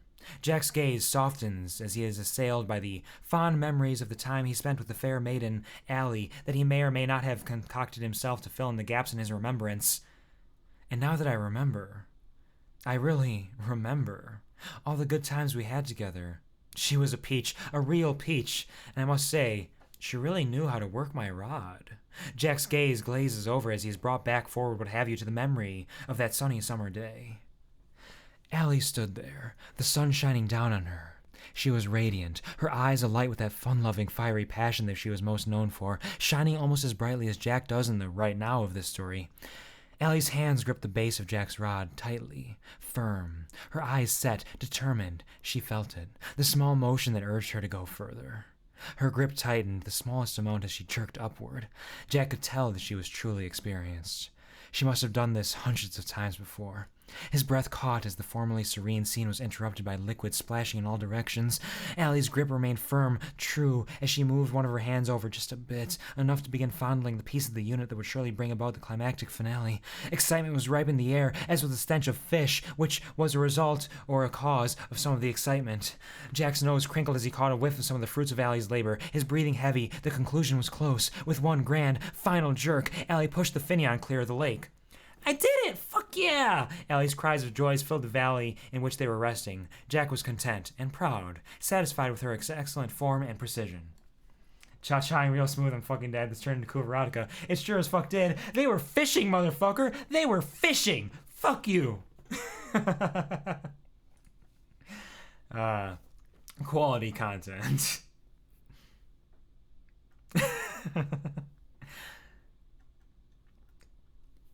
What do we got? What do we got? Let's continue on with this. God, I love that so much. Yeah, I bait and switch, which is funny to say because, you know, bait, no. Fishing. It makes sense. Jack sighs, knowing those times are long gone or a long way away or non-existent. That's not relevant right now. The anticipation as you struggle to understand what the fuck they are doing is so good. It is. The anticipation, of course. And of course, what's even happening in the present? Jack Danielson's on fire. What could it mean? What could it be? Who knows? How mysterious. Jack sighs, knowing those times are long gone, or a long way away, or non-existent. That's not relevant right now. She also had delicious cake, and I ate that with every chance I got. Jack reminisces about the shenanigans he got into with Allie that aren't PG, and will henceforth be left out of this recounting. After several minutes of standing on Squeaky's chest and reflecting fondly on the activities he may have shared with Allie, Jack snaps back to attention as the fire has ignited the very air around him. Sorry, I guess I got caught up in the heat of the moment. Puzzles, the MP3 player now nestled in one of her vivacious ribbons, takes the possible cue to cue up a new melody. Of course, y'all know what this is. Y'all know what this is. Here we go. Here we go. Let me link. Here we go. There we go. Fuck yes. Cue to cue up a new melody. Jack chuckles as he stumbles off of Squeaky's chest and turns to face Archibald in the liquid. Wow, I am just fumbling all my words right now. Hold on, let me take a deep breath.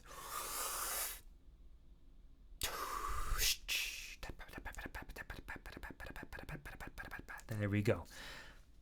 Jack chuckles as he stumbles off of Squeaky's chest and turns to face Archibald in the Litwick, whom had aided in his newfound freedom. Put the hat back on. Fair enough, I should put the hat back on. It's been a minute. Maybe another one will help. Yeah, maybe another hat will do what needs to be done. Hold on.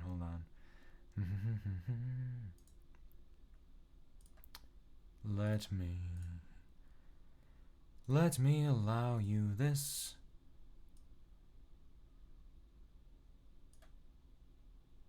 There we go. Another hat. Another hat for the weary traveler. Huzzah! I am free, thanks to my very best of friends and their meticulous planning. B Alpha 3 never fails.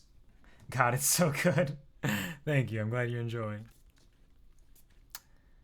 Blaze Inferno Sin praises his Pokemon for continuously accomplishing the goals set in place by Plan B Alpha 3 just this once, as the flames coat his body. As in, this is the first and likely only time they attempted and will attempt the plan. Jack isn't always clear in his speech, and neither am I. I would especially like to thank you, Lamp. I know I don't let you out of your Pokeball very often except for when I need a light, but you are still an excellent team member and you played your part to perfection. Jack offers a thumbs up and a wink in what he surely considers to be a cool pose to the Litwick, who only smiles and stares in return. God, I'm still so tired and thirsty. Jack swiftly changes moods and plops down in the chair directly under the lone light to rest his weary flames. A flash of water dances its way over Jack, cooling his fiery heart and passionate flare.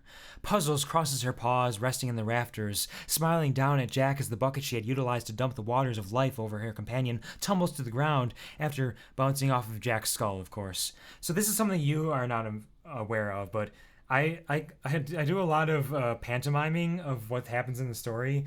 So, like, for example, when Puzzles crosses her paws, I threw my hands over each other with, like, the little cross your paws thing. Oh, God.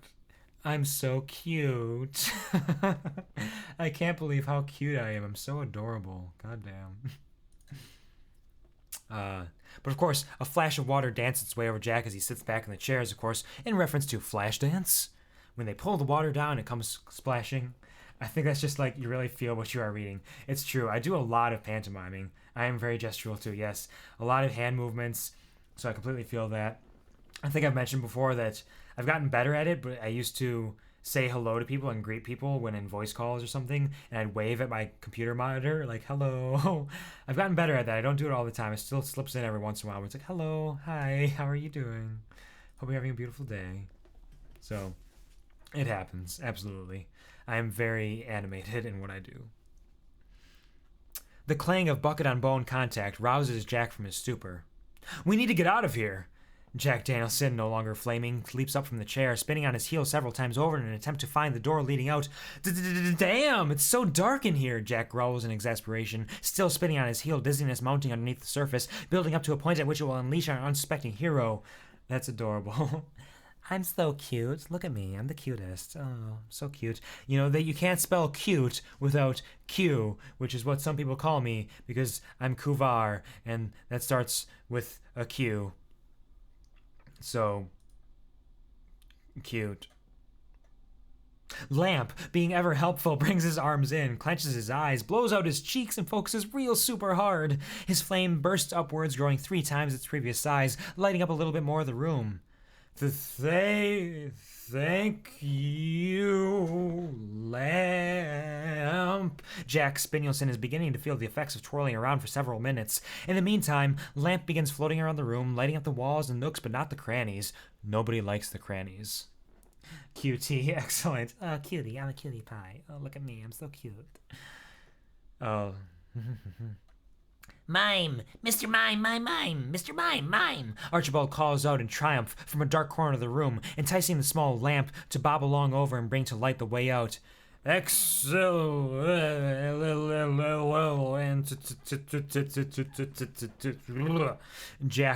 spinning, but the room doesn't, and Jack cannot handle it in his weakened state. Jack collapses.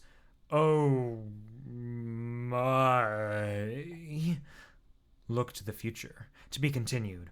So this right here, this look to the future, is in white text because originally the background here was white, so you would not be able to see that unless you highlighted it. It was supposed to be a hidden message, but it's not hidden anymore. So you can see that it says, "Look to the future."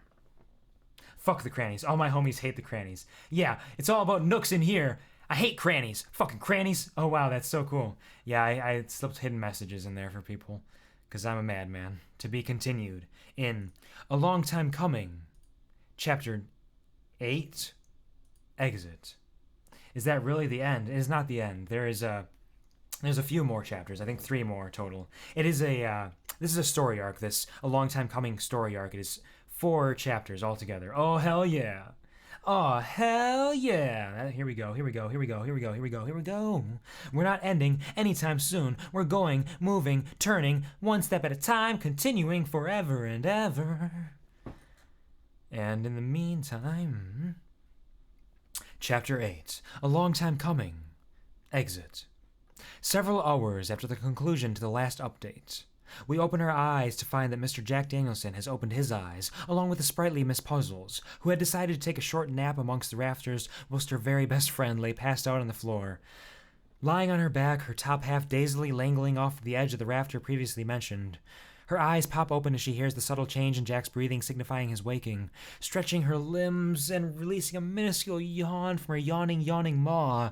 Puzzles flips around onto her feet and deftly drops from the rafters, landing with hardly an impact on the chest of Sir Jack Danielson, before prancing off and hopping along over towards the door.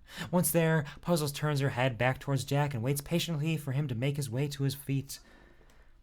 They call it hydration, not low-dration. Drink. Thank you for the hydration, Snakey.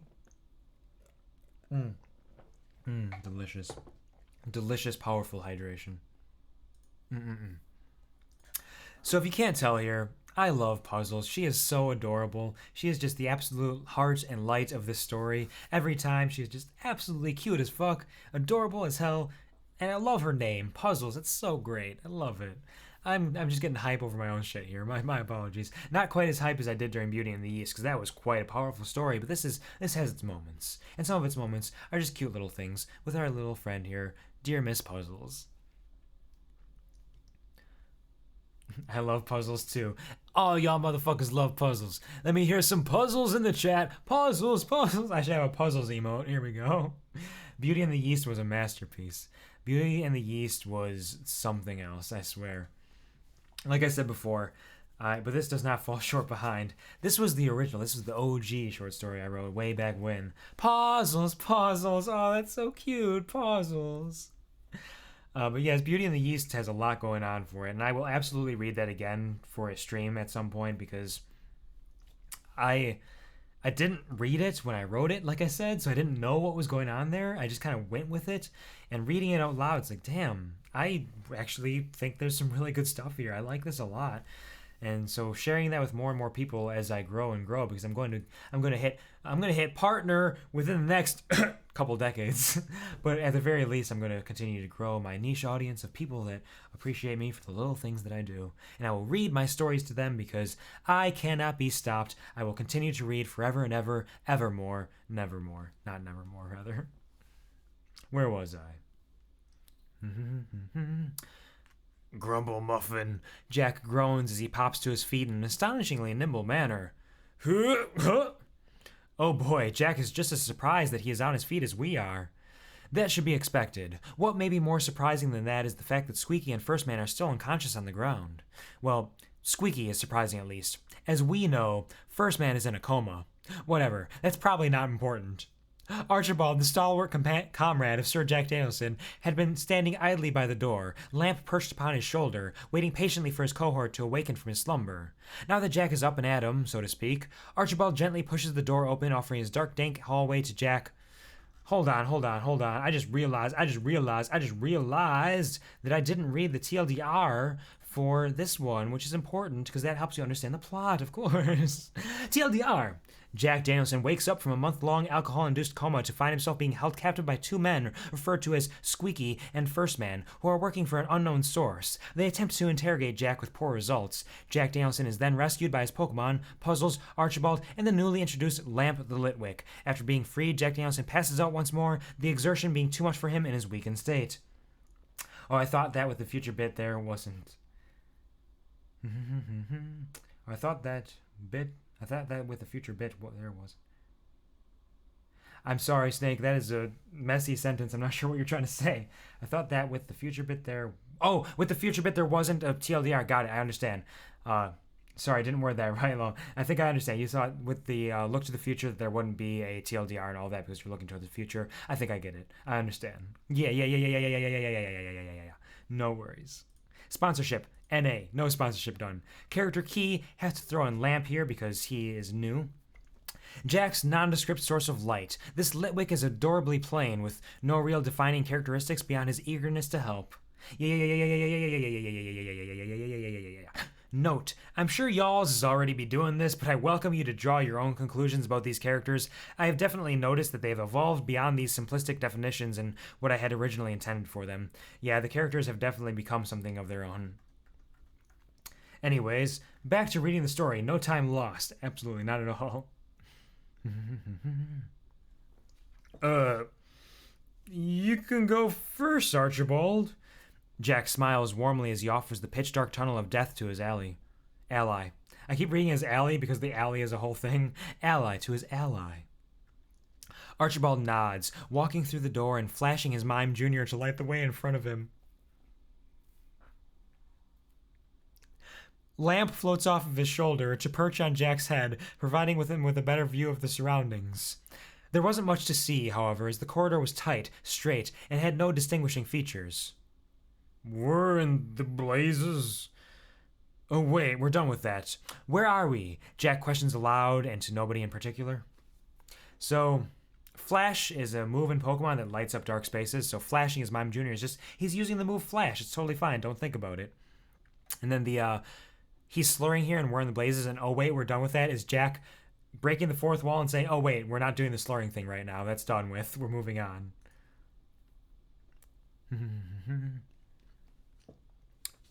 You're in a secret side passage in the sewers, young man, but never fear, I will handle the ruffians that have harmed you.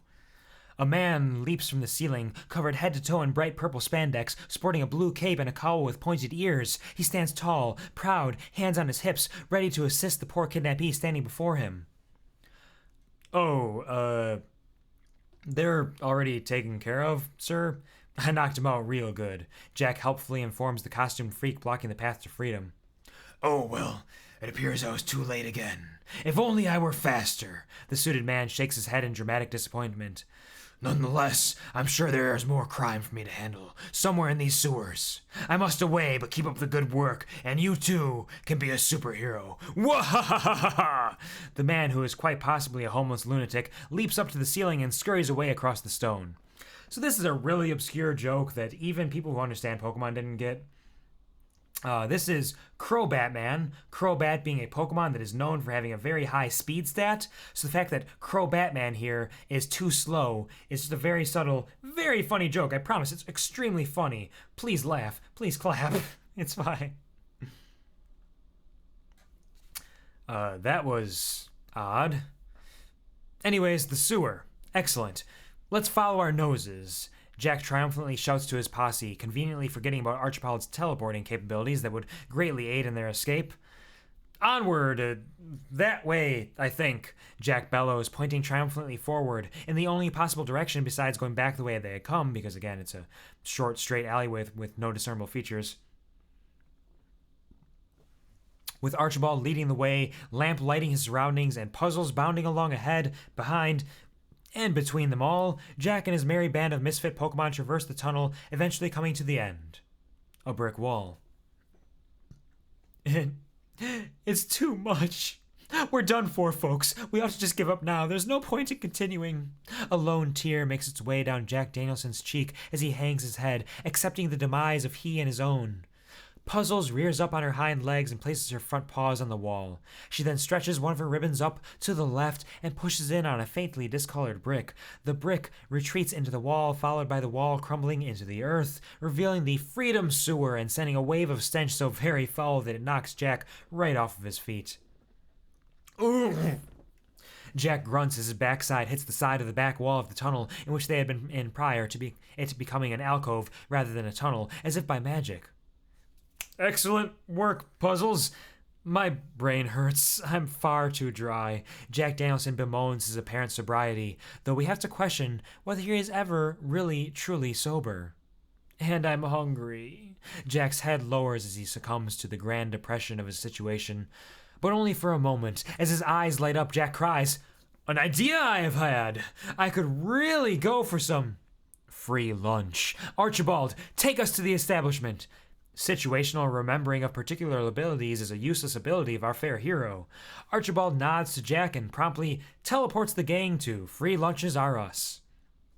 Yes, quick, waiter man, inform me of the time! Jack screams at the poor waitress. First, she gets the shock of a man and several Pokemon appearing out of thin air in front of her, and now that man is screaming at her?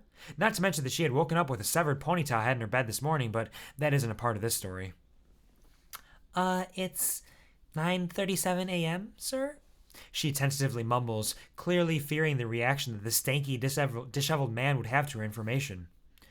No, the food! Where has it gone? Not down our gullets, I can tell you that! Jack drops to his knees and screams to the sky, begging for forgiveness and asking Arceus why. Arceus being a Pokemon that is the god of the Pokemon universe in a way. Actually, we are open early today. It's the The poor waitress is cut off by the sudden outburst of Jack's joy, popping to his feet and shouting to the sky, thanking all the heavens, offering good Mew a fine pie. Mew also being a possible origin Pokemon, something that kind of started everything in a way. Ha ha! Oh god, I'm choking. I'm dying. The haha got me. Oh man, it got me real good. Why? Why, haha? I'm alive. I still live, do not fear. I still live today. Is that really? Is that really what? Or are you acting? No, I absolutely started choking a little bit. I don't know why. I think some saliva slipped into my throat or something while I was talking out loud. So it got into, because I was talking, it got into my esophagus, so into my breathing hole. They call it hydration, not low-dration. Drink. Oh boy. Thank you for the hydration, Snake. You are saving my life, one hydration at a time. Oh, geez. All right. Back to reality. Oops, there goes gravity. Ha-ha! Eureka! Ta-da! Mazel tov! We feast! Jack Danielson spins around in joy before taking a Pokeball from his pocket and releasing his ever-noble steed Mufasa to dine with them. The quintet clamors around a table while Jack pounds it with his fist. Food! Food! Food! The mousy waitress shuffles over to the tables to attempt to finish where she had left off in her speech. As I was saying, sir, today is our salad-bration, so we're open early to allow for even more people to salad-brate with a nice free lunch. Salad-brate? Is that even a word, waiterman? I need food and knowledge, so shovel some foodstuffs down my throat and tell me what this salad-bration is. Jack yells at the waitress, continuing to pound his fist on the table. Puzzles gently lays a paw in his lap, raising her eyebrows and giving him a look as if to say, calm your shit, Jack. She's just doing her job and doesn't need to deal with your nonsense. But Puzzles, I'm hungry. I was in a coat. Jack is cut off as Puzzles lightly slaps his wrist, shaking her head, her ribbons bouncing around, emphasizing the movement. Okay. Jackson places his hands in his lap and waits politely for the waitress to inform him on the day's events. The waitress clears her throat. All right, well then. Salad-bration is an annual event wherein we here at Free Lunches Are Us celebrate the joy that is leafy greens with a day full of salad fun. Waitress sighs deeply and continues her speech in a deadpan tone. But that isn't a very festive description, so allow us to enlighten you the salad-bration way. Hit it. Music erupts from unseen speakers, the music, of course, being none other than this little ditty here. Music erupts from unseen speakers as the waitress shuffles backwards, waving her arms from side to side as a crowd of waitresses, waiters, and cooks fills in behind her. The entire group breaks out into an elaborate song and dance number that I am unwilling to describe for personal reasons. Jack Danielson stares at the ensemble with a look of sheer bewilderment on his face as Puzzles peers on with bright eyes, a hint of a smile, and a bemused look of puzzlement and other redundant expressions dancing across her visage. Celebrate good times, come on! The ensemble strikes a pose to signify the end of their performance, then quickly scatters, returning to from whence they came. The waitress waddles back towards Jack Danielson and inquires, "Does that answer any questions you may have had about salad-bration, sir?" She is exhausted, and we can only assume that they have to perform that jaunty number whenever somebody asks about the salad-bration. Horrid, truly.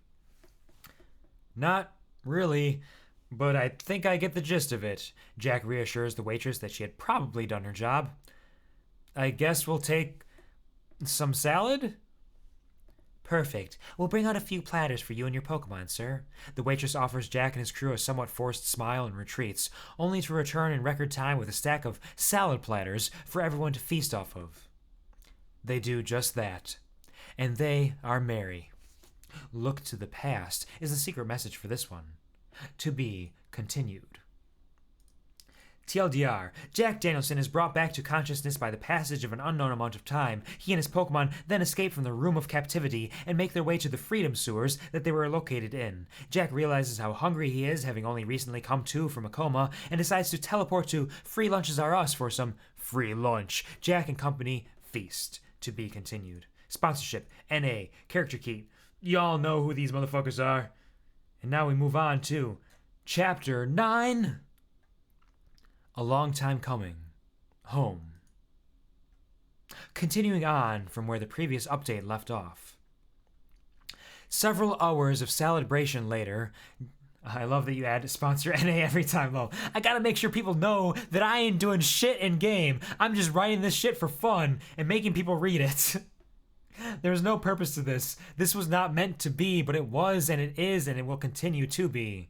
Because I am, and we are. Several hours of salad-bration later, Jack Danielson and company are fully nourished on leafy greens and in-betweens.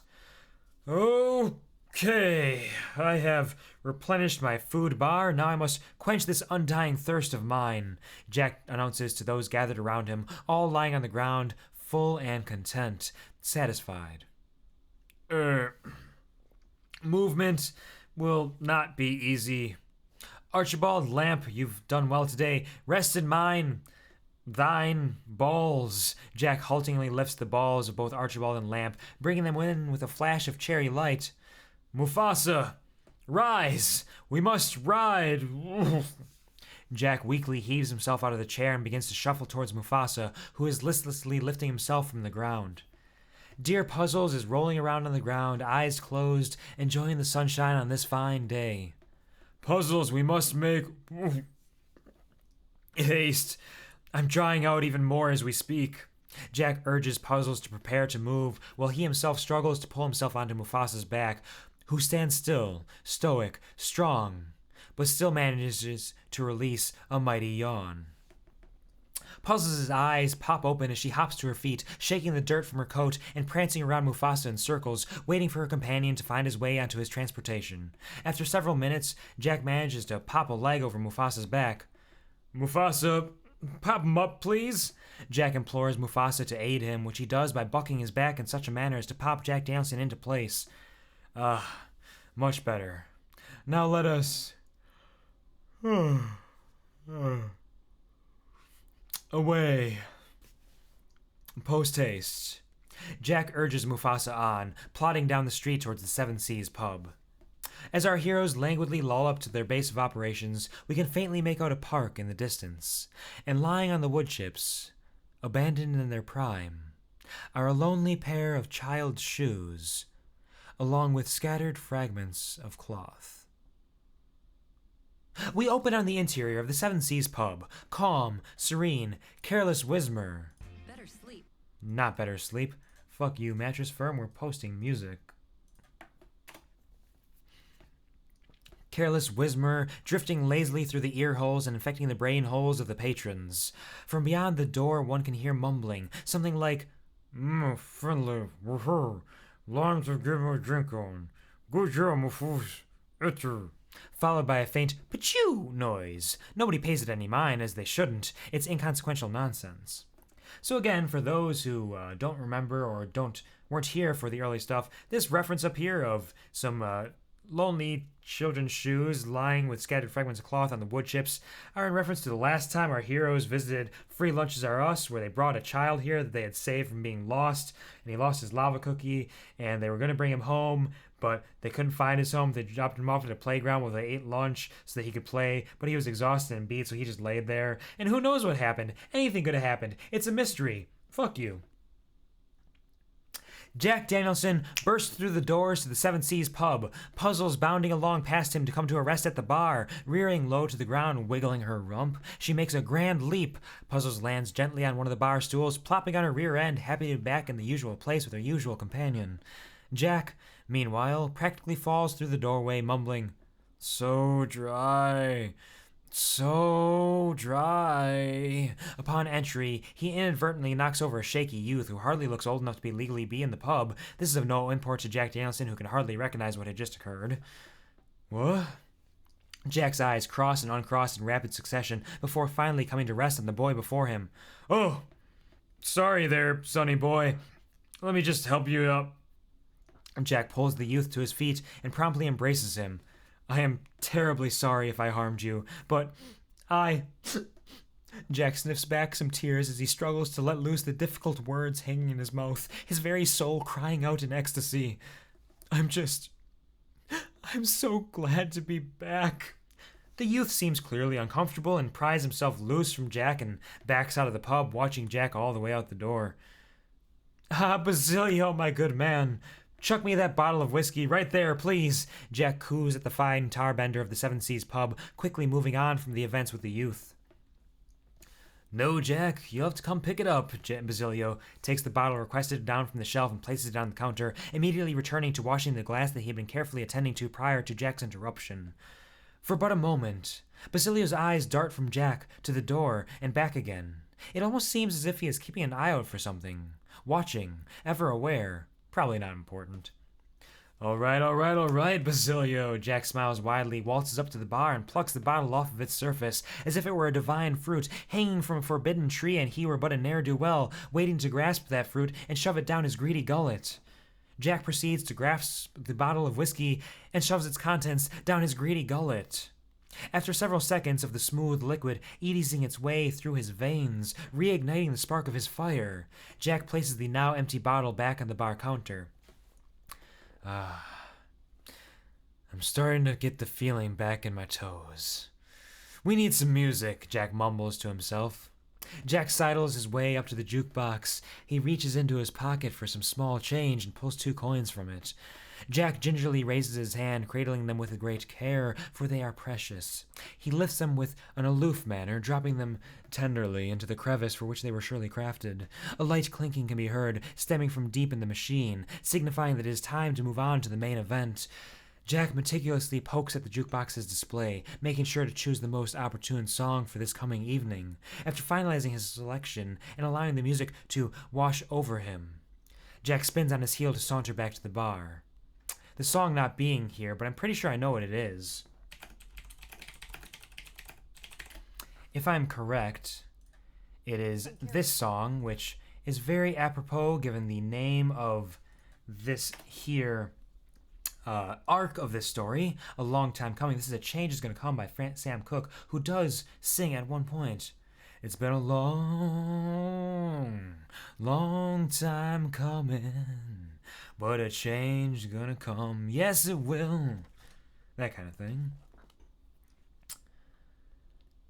I've got a feeling things are only going to get better from here, Jack says to nobody in particular, closing his eyes to feel the music imbue his very soul. Jack stands, rooted to the spot by the intensity of the music. He sways back and forth, feeling the rhythm in his bones. Jack lets out an appreciative grunt. In an instant, Jack's eyes snap back open and he declares, I need more drink. Basilio, if you would please prepare a gallon of absinthe and a dozen shots of tequila, I would be very grateful. Jack smiles a smile as charming as he is capable of. Basilio offers Jack a kind upturn at the corners of his mouth, in return, having become somewhat fond of his antics over the years, whatever time frame they had known each other. Even Basilio can't be exactly sure of that. Nonetheless, he prepares the requested beverages, placing them all on the bar in front of the soon-to-be drunk Danielson. A dozen? Oh, he is a man of wealth and taste. He knows what he wants, and he can handle it. Several hours had passed, and the bar counter was now clear. Jack Danielson had downed all of his beverages with the fervor and intensity of a horse being led to water when all it wants is to play some video games, eat some takeout, and relax. Being back in his natural environment and having successfully refueled himself, Jack begins rummaging in his coat pockets with a renewed purpose. Where's my sponsor? Puzzles pops up onto the bar, Jack's convenient handheld computer-esque device in her mouth. Oh, thank you, Puzzles. Jack smiles as he removes the device from her jaw. It's already on. Jack seems puzzled upon finding the device already powered on. Oh, and I have monies? Puzzles? Jack's eyes widen in astonishment as he comes to the realization that Puzzles must have been betting in his stead while he had been indisposed of. Thank you, Puzzles. Your betting has gotten much better. You no longer bestow your money on the loser just for the lulz.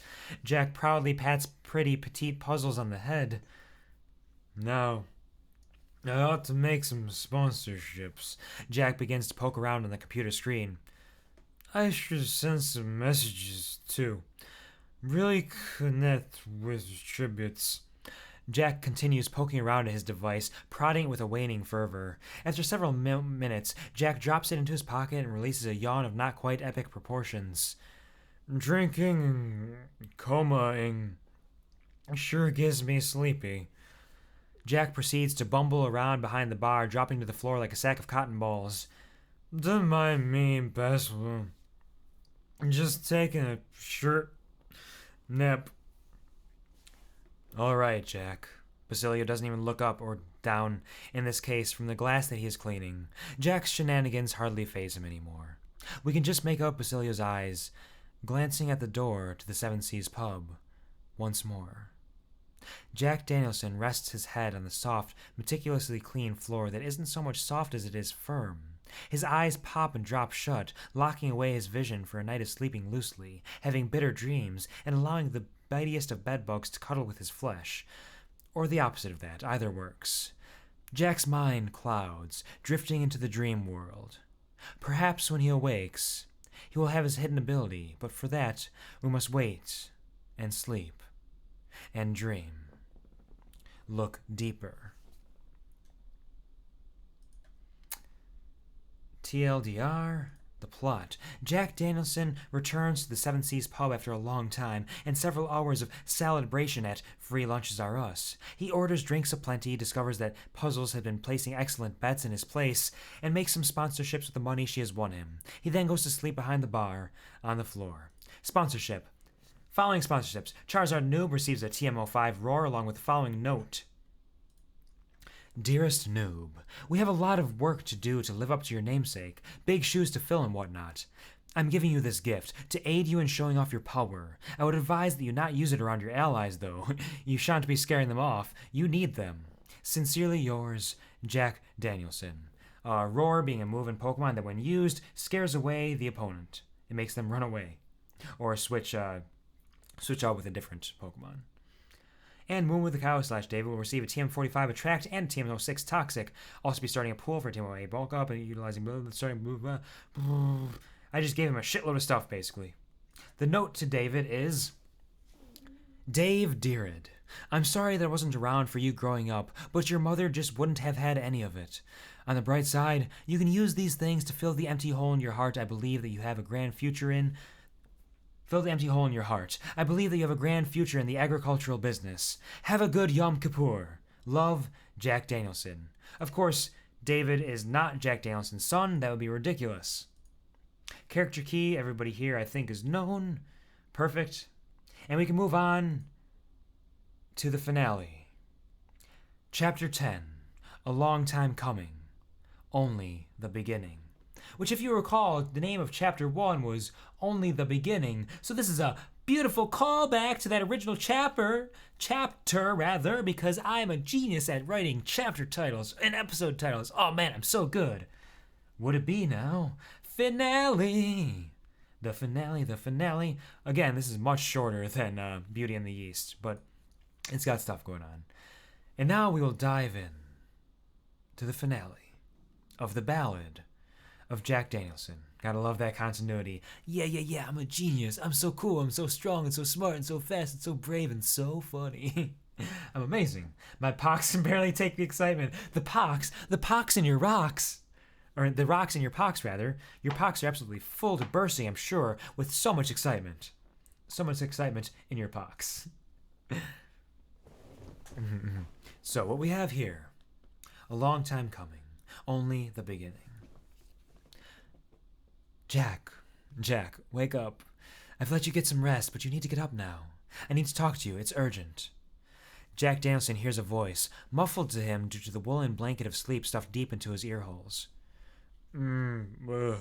What? Jack opens his eyes with great effort. His eyelids are heavy, as if somebody had coated them with a thick layer of quick-dry cement while he slept. While this is highly unlikely, the fact remains that Jack is waking from a deep slumber, and it is requiring an impressive amount of willpower to open his senses to the world. Basilio? Was it? Basilio looks at Jack with an expression that almost seems apologetic. It's late. Early, Jack. But I figured this would be the safest time to inform you. While you were gone this past month, some peacekeepers came around. They were asking questions about you, saying that you are the prime suspect in 2 missing persons cases, a child and a man. They have received testimony from several witnesses saying that you were the last person to be seen with them. At Basilio's words, Jack's expression morphs into a look of confusion and worry, but mostly sleepy bewilderment. What? I I don't know what's going on. Jack manages to mumble his side of the story, stricken with shock, wrought with weariness. The world he had built up, the home, the life he had crafted within these pub walls was being threatened. It's okay, Jack, Basilio assures his longtime customer. I know you. You've got a good heart, and I'm confident that you aren't capable of harming anybody, let alone a child. But there's more. Just last night, after you fell asleep, a man came in here asking about you. He had this shrill, piercing whine of a voice. He kept saying that you had to pay for what you had done, that he was going to find you, and your little mime, too. Basilio places a hand on Jack's shoulder. I also received a call from the sponsor headquarters. Your account has been frozen, and you're no longer allowed to purchase anything, or even bet. I'm sorry, Jack, but things are getting serious. This is real. Sponsor? Squeaky. Jack can hardly comprehend what is going on. Basilio places his arm in the crook of Jack's armpit and hoists him to his feet. I'm going to have to ask you to leave, Jack. Not just for the sanctity of the pub, but for your own safety. I don't know what you're getting involved in, if anything, but it isn't good. I'm sorry, Jack. It's been good knowing you, but it's for the best. I've taken the liberty of preparing a final gallon of whiskey for you, for the road. Basilio offers Jack a pained smile and a pat on the shoulder, gesturing toward the bar, where there sits a glistening golden gallon of glorious whiskey. Stunned, Jack stumbles to the gallon, grasping it tightly in his mitts.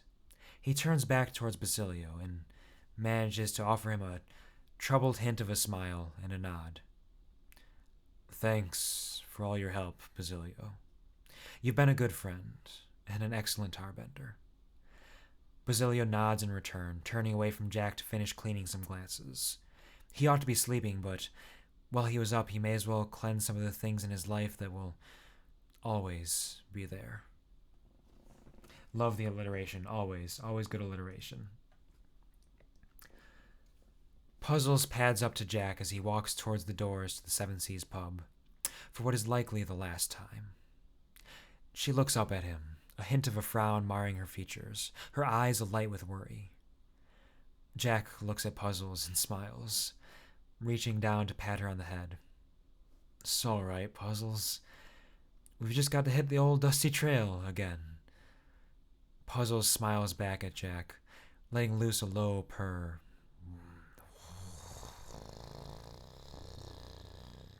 Showing her support and assuring her longtime friend that she would be by his side until the bitter end. Pushing the doors open, Jack takes a hearty swig of the whiskey, drowning the voices in his head, trying to tell him that he isn't welcome anywhere, as well as the phantom pain tickling at the back of his mind. You! I knew you were around here somewhere. I just had to wait. Bide my time. A harsh, keening whistle pierces Jack's eardrums, causing him to spin around on his heel and face the alleyway alongside the pub. There, in the shadows, stood none other than Squeaky, rubbing his jaw with his left hand and aiming a pistol straight at Jack's head with his right. Now, Squeaks, settle down. You want a drink? Jack offers the gallon of whiskey to Squeaky, providing a shaky smile to the man with the gun. What? No, I don't want a drink. I want you, dead at my feet. Squeaky growls, putting young Simba to shame with his ferocity. Jack lets the whiskey drop to his side as the reality of the situation strikes him.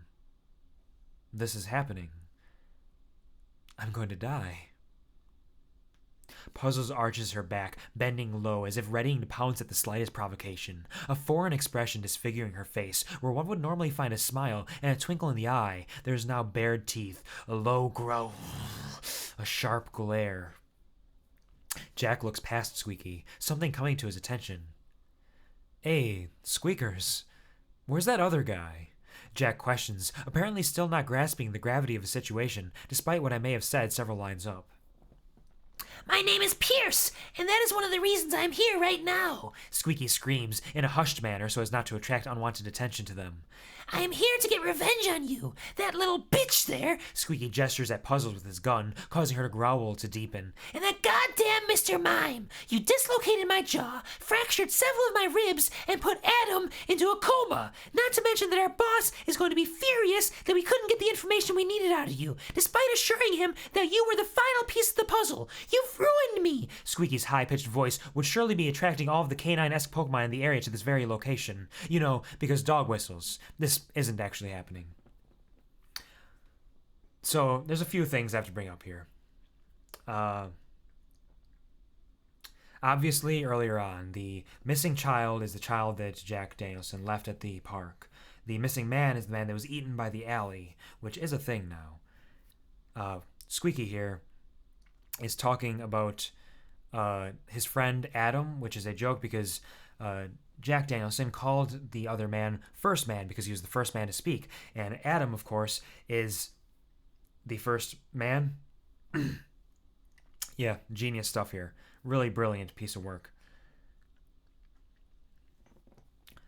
Come now, my good man. I'm sure we can just talk this through. Jack is interrupted by Squeaky's shrill declaration. The time for talking is done. This ends now. The next 3 seconds are a blur of light, sound, and a flurry of activity. A shot rings out from Squeaky's gun, the sound resounding down the alleyway, and a crimson light flashes from Jack's coat simultaneously. Hot liquid splashes across Jack's face, and Puzzles lets out loose a fairy wind, knocking Squeaky back into the alley wall, and his gun into the street, and into a drain back to the sewers from whence it came. Jack's grip on the gallon of whiskey loosens, and it falls from his grasp, crashing to the ground, the amber liquid becoming a river flowing towards the street and mixing with the sanguine fluid pooling on the stone at Jack's feet. Jack stands still. His vision blurs for a moment, the world muted, the colors of life dulled. You're killing it, man. Let me just... They call it hydration, not low-dration. Drink. Thank you. Thank you for the hydration, Snakey. Always appreciated. The colors of life dulled. 2 more red lights emerge from Jack's coat, taking the form of Mufasa and Lamp. Jack snacks back to attention. Jack Danielson and his steadfast allies, Puzzles, Mufasa, and Lamp, look to Jack's feet, at the crumpled, heaving form of Archibald.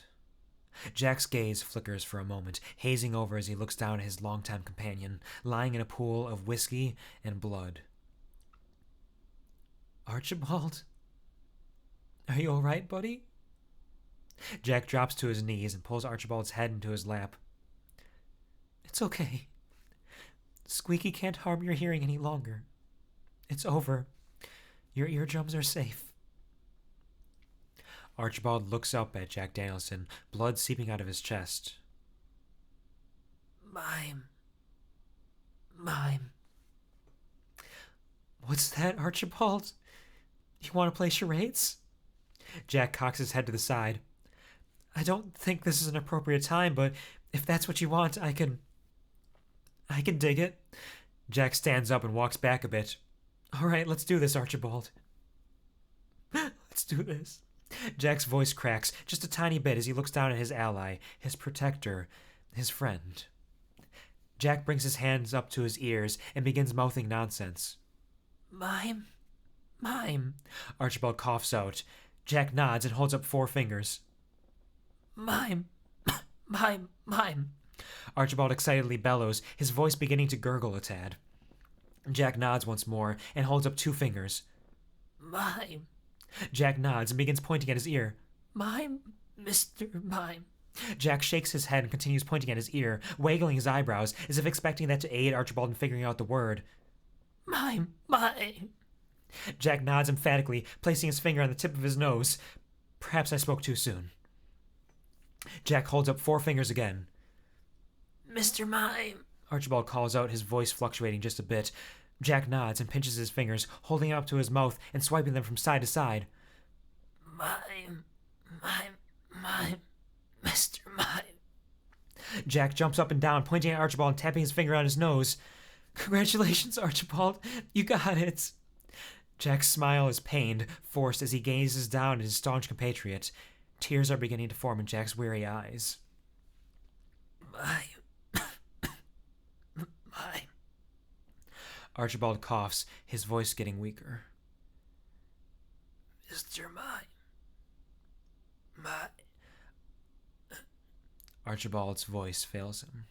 With a sudden spasm, Archibald's body jerks around, flopping on the ground like a used piñata, whatever that means. After several seconds, his body stiffens, then falls flat, limp, still. Archibald! Jack drops to one knee, staring down at the cold Mr. Mime, his eyes overflowing now, dropping several drips of tear down his face. Archie? The tears stop as Jack's brow furrows, his eyes darting back and forth. An intense look of concentration takes over Jack's features, as he appears to be trying to grasp at a fleeting memory of a time long past, or perhaps of something that hasn't even happened. The memory, or thoughts, fades away. The moment gone, Jack's features soften, and he is brought back to the present.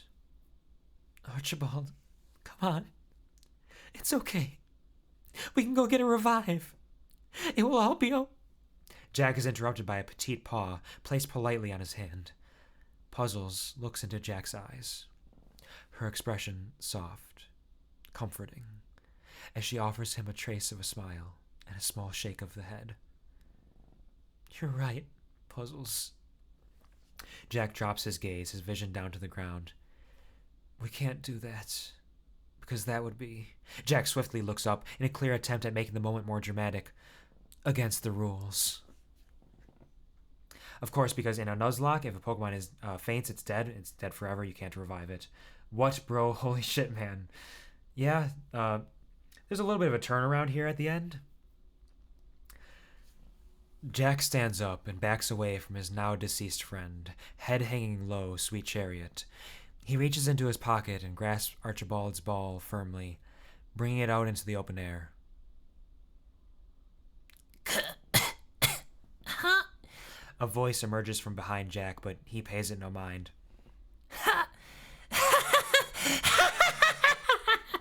Squeaky's laughter echoes down the alley as Mufasa saunters over to his crumpled body, standing tall over the broken man.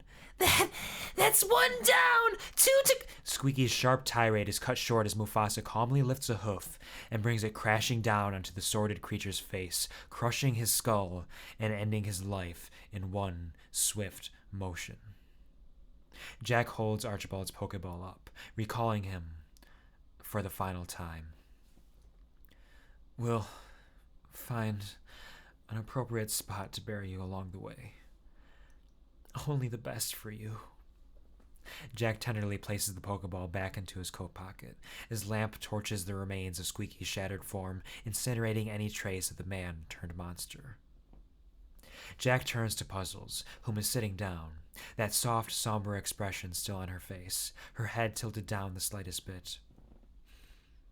The heat is hot here, Puzzles, and things are getting out of our control. Jack kneels down and places his hand under Puzzle's chin, lifting her face to meet his gaze. It's all right, though. We've got each other, and together we can face down even the most trying of times. Mew knows we have before. Jack momentarily averts his gaze before returning to Puzzle with a strained smile on his face. We get to go back on the road, though. I think it's too soon to head back to Kalos, but we could go to Sinnoh, maybe Hoenn. The world is ours, Puzzles. We only have to take it. Puzzles nods her head in solemn agreement with her companion, offering him a wistful smile and standing up to her full height. Jack smiles again and stands up. Come, Mufasa. We ride. Wherever the wind takes us, or more likely your hooves, to our future, which shall surely be as bright as the rising sun over yonder. Jack pulls himself onto Mufasa's back, lamp alighting upon his head, and Puzzles beside him. As always. Yeah. Jack Danielson and company move forward, down the street, heading towards the horizon. Jack looks down once more at fair Puzzles. This is not the end, Puzzles. This is only the beginning. And with those words, Jack Danielson and his wary band of misfit Pokemon ride off into the sunrise. As our fair heroes make their departure from the capital, wandering off into the distance, toward the horizon, we can make out a shape meandering into the foreground. A child, naked but for its undergarments, wanders across the screen and down an alley. An alley that appears just a bit darker than the others. All is not as it seems. This is not the end. That is heart-wrenching. Thank you, Snake. I'm glad it had an impact, because it definitely had an impact on me. Definitely had some stuff going on there. And of course, at the end there, that is the child that was lost to the park, who was still alive, still wandering the streets trying to find his way home, but unfortunately may have wandered into an evil alley, a dark alley with sinister intentions. Wow, I'm dead. Not as dead as Archibald. And more likely Squeaky. He got fucking crushed. TLDR. This is the end, I suppose. This is the end. I suppose I should say, clarify these conflicting messages. This is the end of the Ballad of Jack Danielson, but it isn't the end of Jack's story. Jack Danielson is woken up by Basilio and promptly informed that he is wanted by the Capital Peacemakers in relation to the disappearances of 2 people. Basilio has covered for him and allowed Jack to get some rest before informing him of the situation. During Jack's sleep, Basilio was visited by Squeaky, who is looking for Jack. Jack is informed that his sponsor account is also frozen. Basilio has woken him up early in the morning to make for what he hopes to be clear passage out of the capital, because he believes Jack is innocent and deserves to live his life. Funnily enough, of course, Jack is not entirely innocent. He's mostly innocent, but not entirely. And then the whole Basilio washing his cups, because they will always be around. They will never leave him. He grew attached to this man, made a new friend who leaves, because everybody always leaves. Nobody sticks around the bar forever. Nobody sticks around the pub forever. But the glasses will always be there. And so he washes, and so he cleans the glasses always and forever. Jack Danielson and Puzzles leave the Seven Seas pub, but are assaulted by Squeaky in an alleyway. Squeaky shoots and ultimately kills Archibald. Mufasa retaliates, taking Squeaky's life. Lamp then burns the evidence. Jack Danielson and his group of Pokemon, 1 mon fewer, then leave the capital. TLDR, TLDR, Jack leaves the capital and is no longer a sponsor. Sponsorship. As one may suppose from the plot, or more likely the TLDR, or even more likely this right here, I'm officially relinquishing my sponsorship. My last gifts still stand for whenever True02 authorizes them. I will no longer have a sponsor balance. I will no longer be making bets. I will no longer be making purchases. I am no longer a sponsor. Note, I will still be co-running the sponsor system. And of course, we have our history here, our history itself, and the final notes. Well, this update was strange. It was very different from the usual tone for Jack Danielson plot, and may not have seemed to fit well with it, not to mention the pacing and some of the content seemed a bit off. Oh, and all the cheese gumming up the works. All I can say is that if one were to read through all the plot updates with this ending in mind, they may make out that it was a long time coming. Never fear, though. As I said, this is not the end. There's much more to this story to be told in the future. Maybe. It may just stay in my mind for all eternity, for all I know. We can only wait and see. If you have read this story, I hope you enjoyed it for one reason or another. Feel free to read through it all 10 or more times to try and pick up on all the little quirks and references and pieces of my train of thought. Feel free to eliminate it all from your memory. Cheers. It went from a comedy to an absolutely heart-wrenching drama. I like that.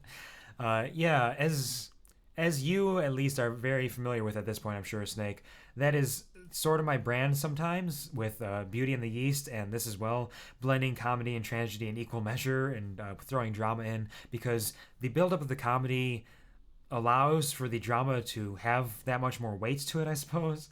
Thank you for reading the story of yours, Q's. I had a blast. Thank you for listening, of course. I'm glad you enjoyed it. I love reading your stories. This is like...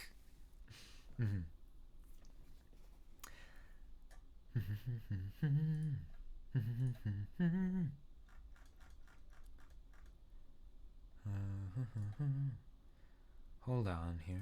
I got where is it? Having your favorite writer read the audiobook live to you. That is so sweet. Thank you. I'm glad you enjoyed it as much as you do. They call it hydration, not low-dration. Thank you, Snakey. Delicious.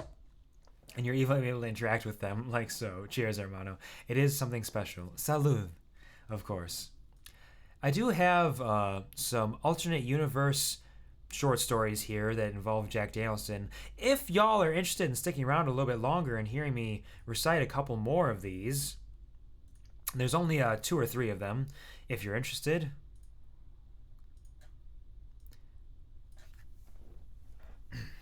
They don't exactly fit into this universe. It's a little bit of an alternative tale. Doesn't match exactly, but it's something. It is late as well, so I understand if you need to rest now, if you're down for it, or another time. If you're down for it, I can do it right now. I have all the time in the world. I got a meeting at work in like 4 hours, but that's fine. So if you're down for it now, I will do it now.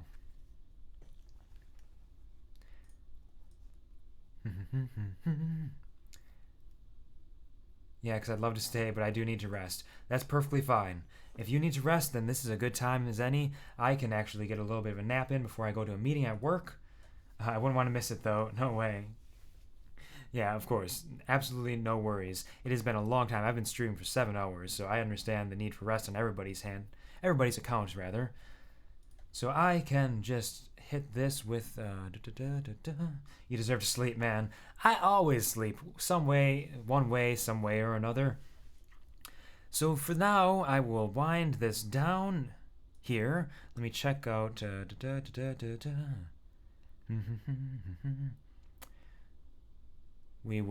absolutely killed it. You absolutely killed it by being here and being so supportive. I got so much pepper all over my desk. God damn. This was a delightful stream. A lovely stream of consciousness. I always enjoy these. Thank you, everybody, for stopping by. Thank you for sticking around for the chaos, the mess of everything that I did, or the reading of a short story. Once again, thank you for all of the redeems. Thank you for the bits and subs, especially to Coding Hayes, who is no longer with us. Rest in peace, Coding Hayes. He is sleeping because he has work in the morning. Allow me to set up a raid here for... It was a blissful experience as always. There's a few people streaming, a few people I could throw this at. I think I will raid good buddy Squid Chama Chama. Let's hit Squid Chama Chama with a raid. And let's do rare time. Rare time. Oops. We got some rare times there. You can copy paste that if you have the emotes, which I think a lot of people do, thanks to Coding Hayes in a lot of ways. Rare time. But now we'll wind down, as always, the classic lines that I say to you, that I love to you, one way or another.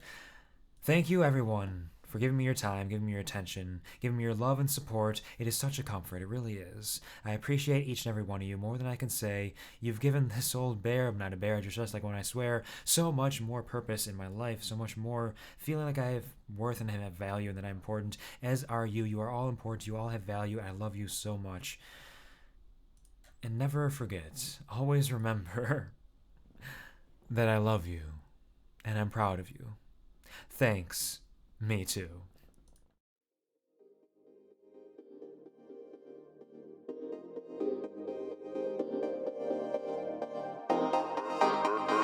Urban Boy 7323232. Somebody's getting somebody's getting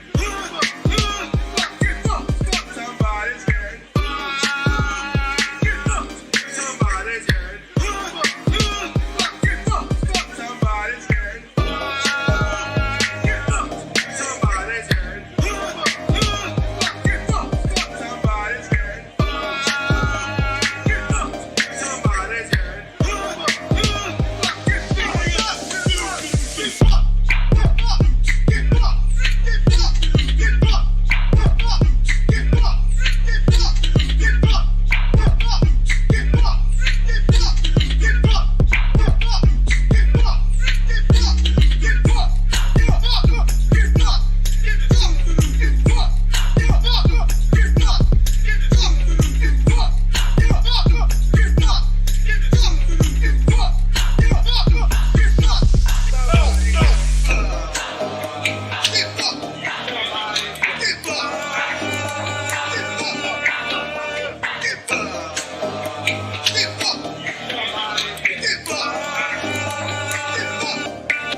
7323232.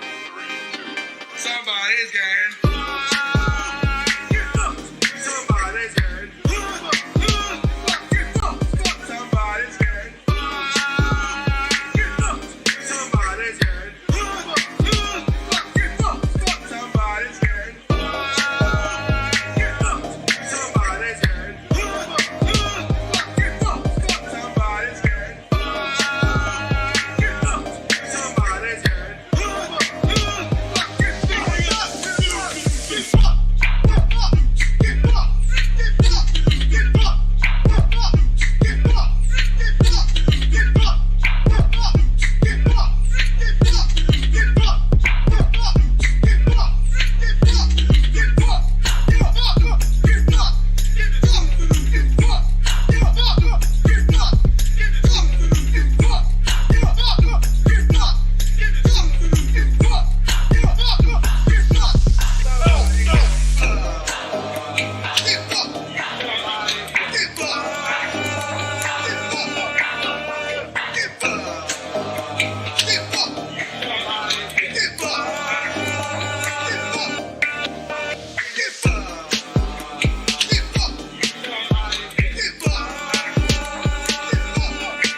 Urban Boy 7323232.